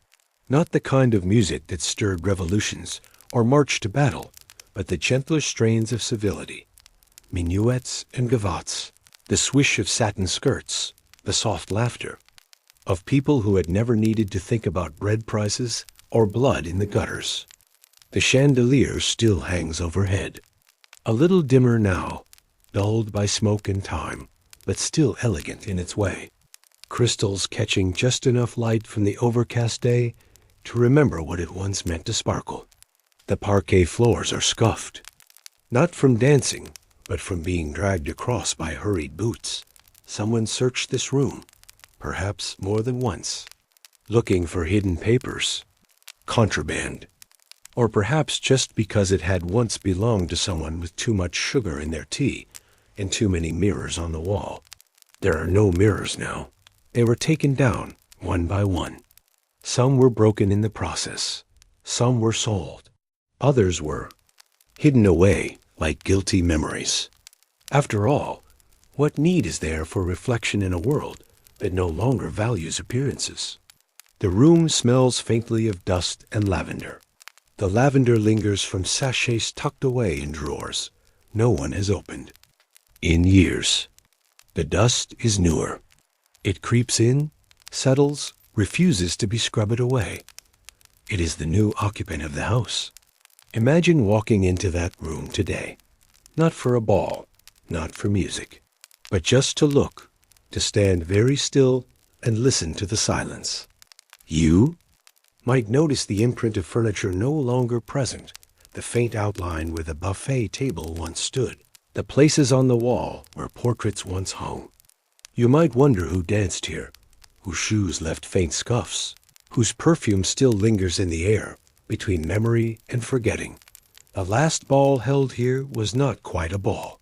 It was more of a gathering, a farewell of sorts. Quiet, half-hearted. No one dressed up. They drank watered wine and spoke in half-sentences. They danced once, for form's sake, as if going through motions that no longer belonged to them. And then they never danced again, because outside, Paris had changed its tune. The rhythm of revolution was not compatible with waltzes or polite applause. The drums were louder now, less refined, more final. The family who owned the house left shortly after. Or rather, they scattered, one to a cousin's country estate, one to a convent, one to prison, though no one speaks of that. The house was searched, then requisitioned, then left alone. Now it simply stands and waits. Every now and then, someone passes through. An inspector, a clerk, a woman looking for shelter who leaves just as quickly. But no one stays long. The room is too heavy with remembering. The walls feel too practiced in listening.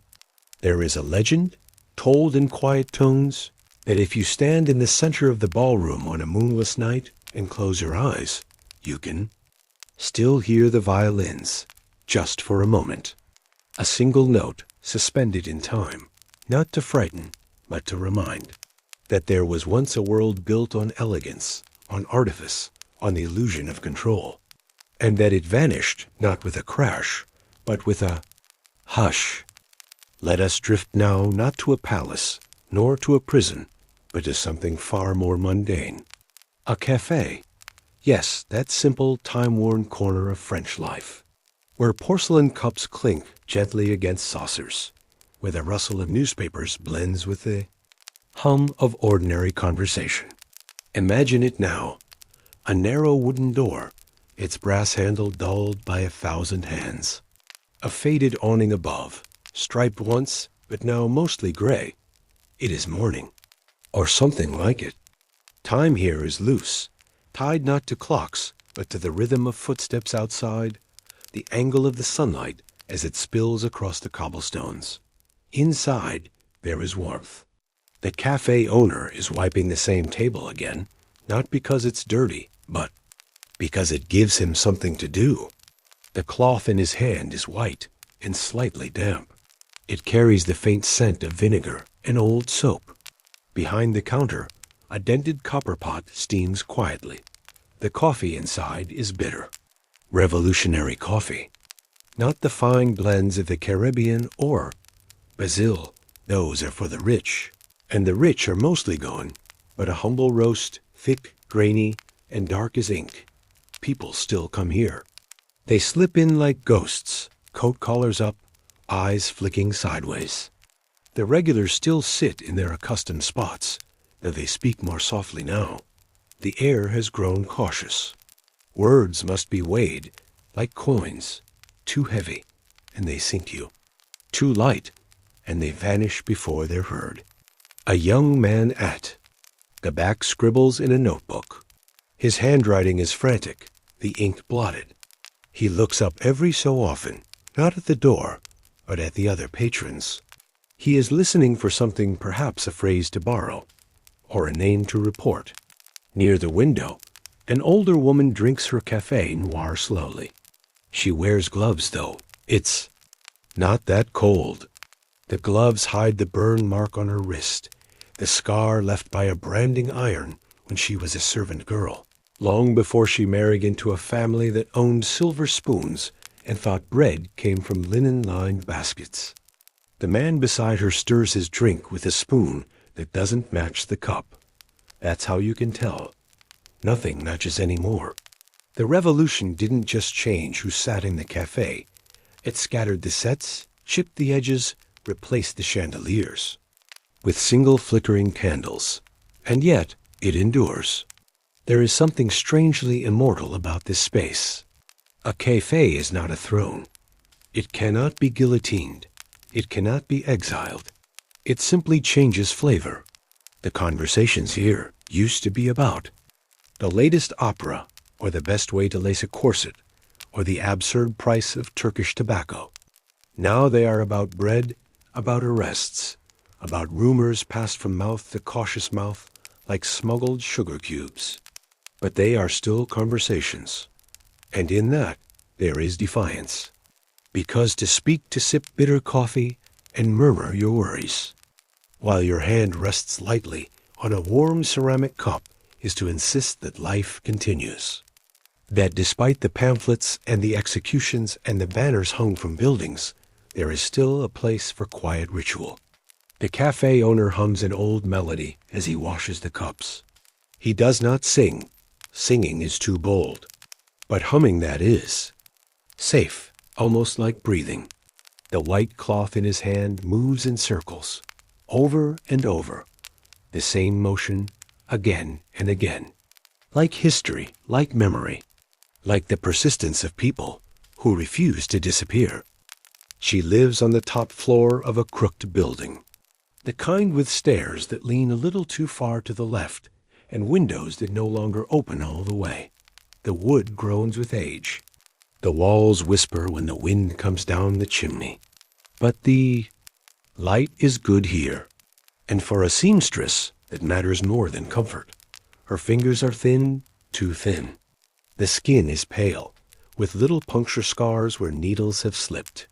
She works hunched over her little table, day after day, cutting and mending, stitching and folding and stitching. There is almost no silk anymore, but she remembers it.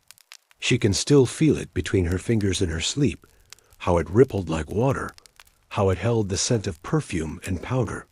Once she hemmed gowns for ladies who never touched a doorknob. Themselves, she embroidered initials in gold thread. She was the last to see a dress before it swept across a ballroom. Now the fabric is rougher, linen, wool, repurposed cotton pulled from old garments.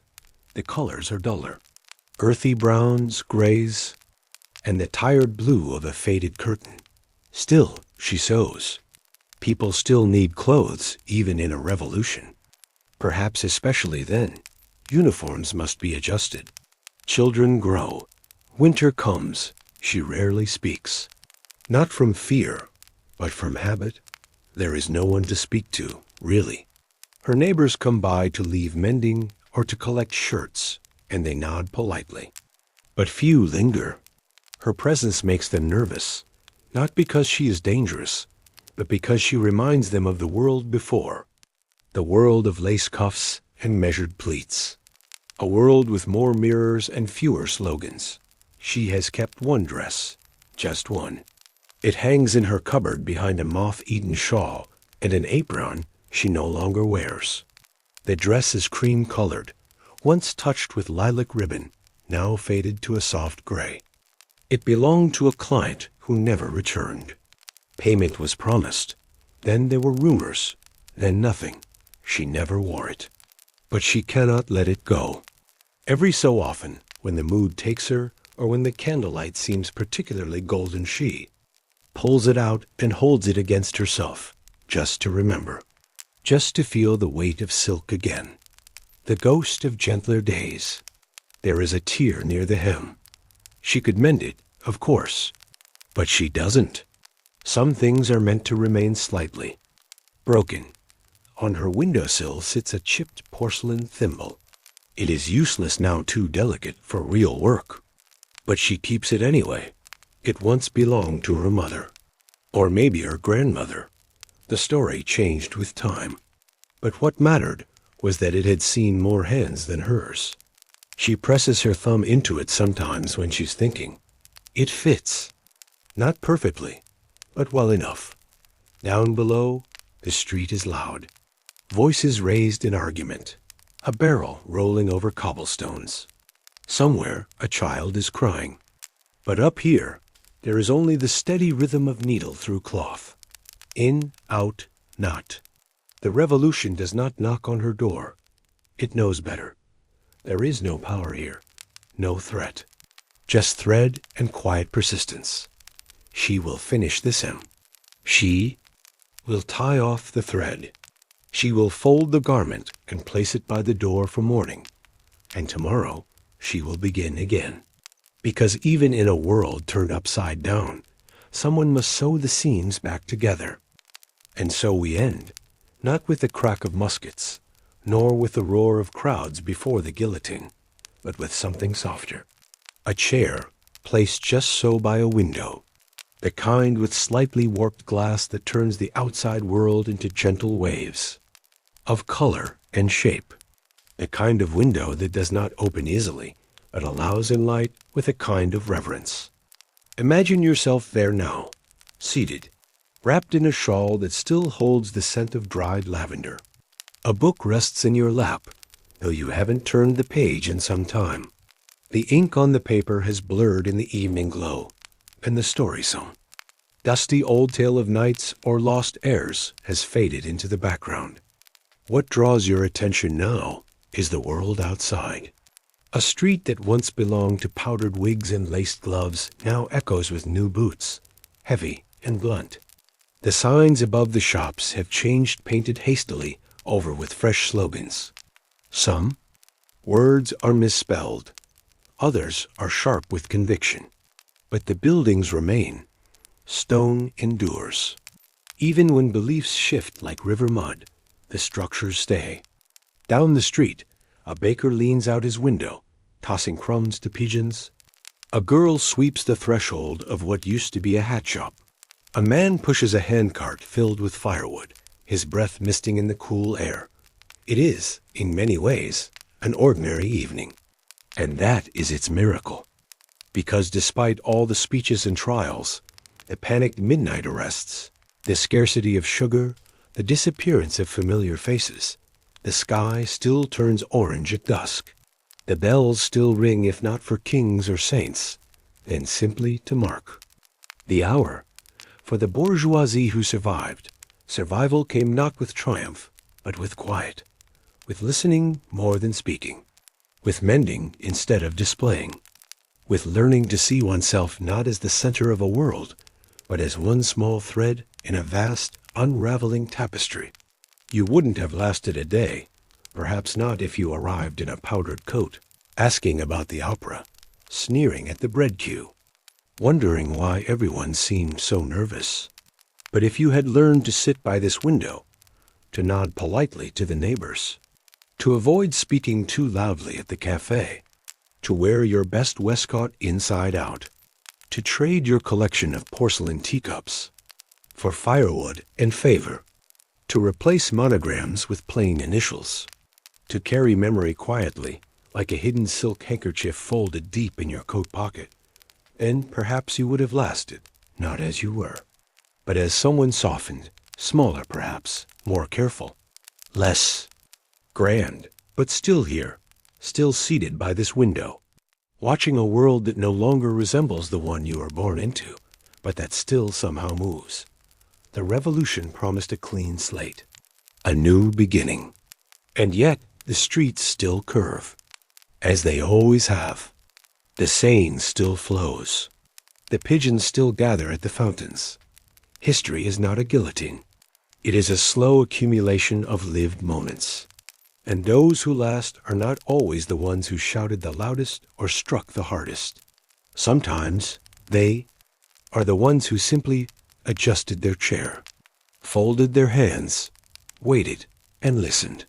So rest now. Let the world outside your window dim. Let the footsteps grow fainter. Let the scent of bread and old books fill the air. You have traveled through time tonight, not as a hero, nor a villain, but as an observer, a traveler, a quiet presence among noise, and that is enough. Because in the end, history is made not only by those who act, but by those who endure. One breath, One stitch, one quiet evening at a time. Sleep well.